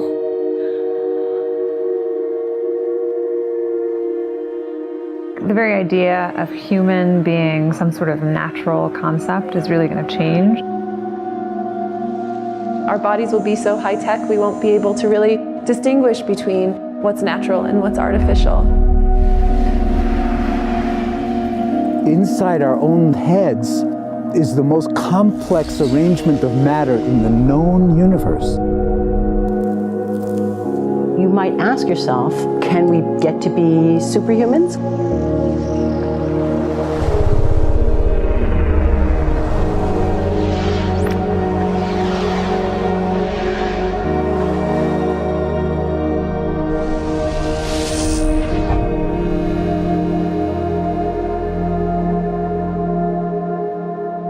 The the original Industrial Revolution was driven by the discovery that you could use steam engines to do all kinds of interesting things. But that was followed by additional revolutions for electricity and computers and communications technology. We're now in the early stages of the fourth industrial revolution, which is bringing together digital, physical, and biological systems. One of the features of this fourth industrial revolution is that it doesn't change what we are doing, but it changes us. With the ability to visualize brain activity, for example, through a simple consumer-based EEG device, it gives us access to ourselves in ways that we've never before thought possible. It unlocks the black box that is the brain and enables us to really, truly be able to realize an identity that is aspirational. There's now a scientific foundation for the effects of mindfulness on the brain, on the genome, on biological aging. And when the human mind does know itself, then you get the potential for a new renaissance that restructures itself in terms of our relationship to life, our relationship to the planet, our relationship to work. We need a different economic model.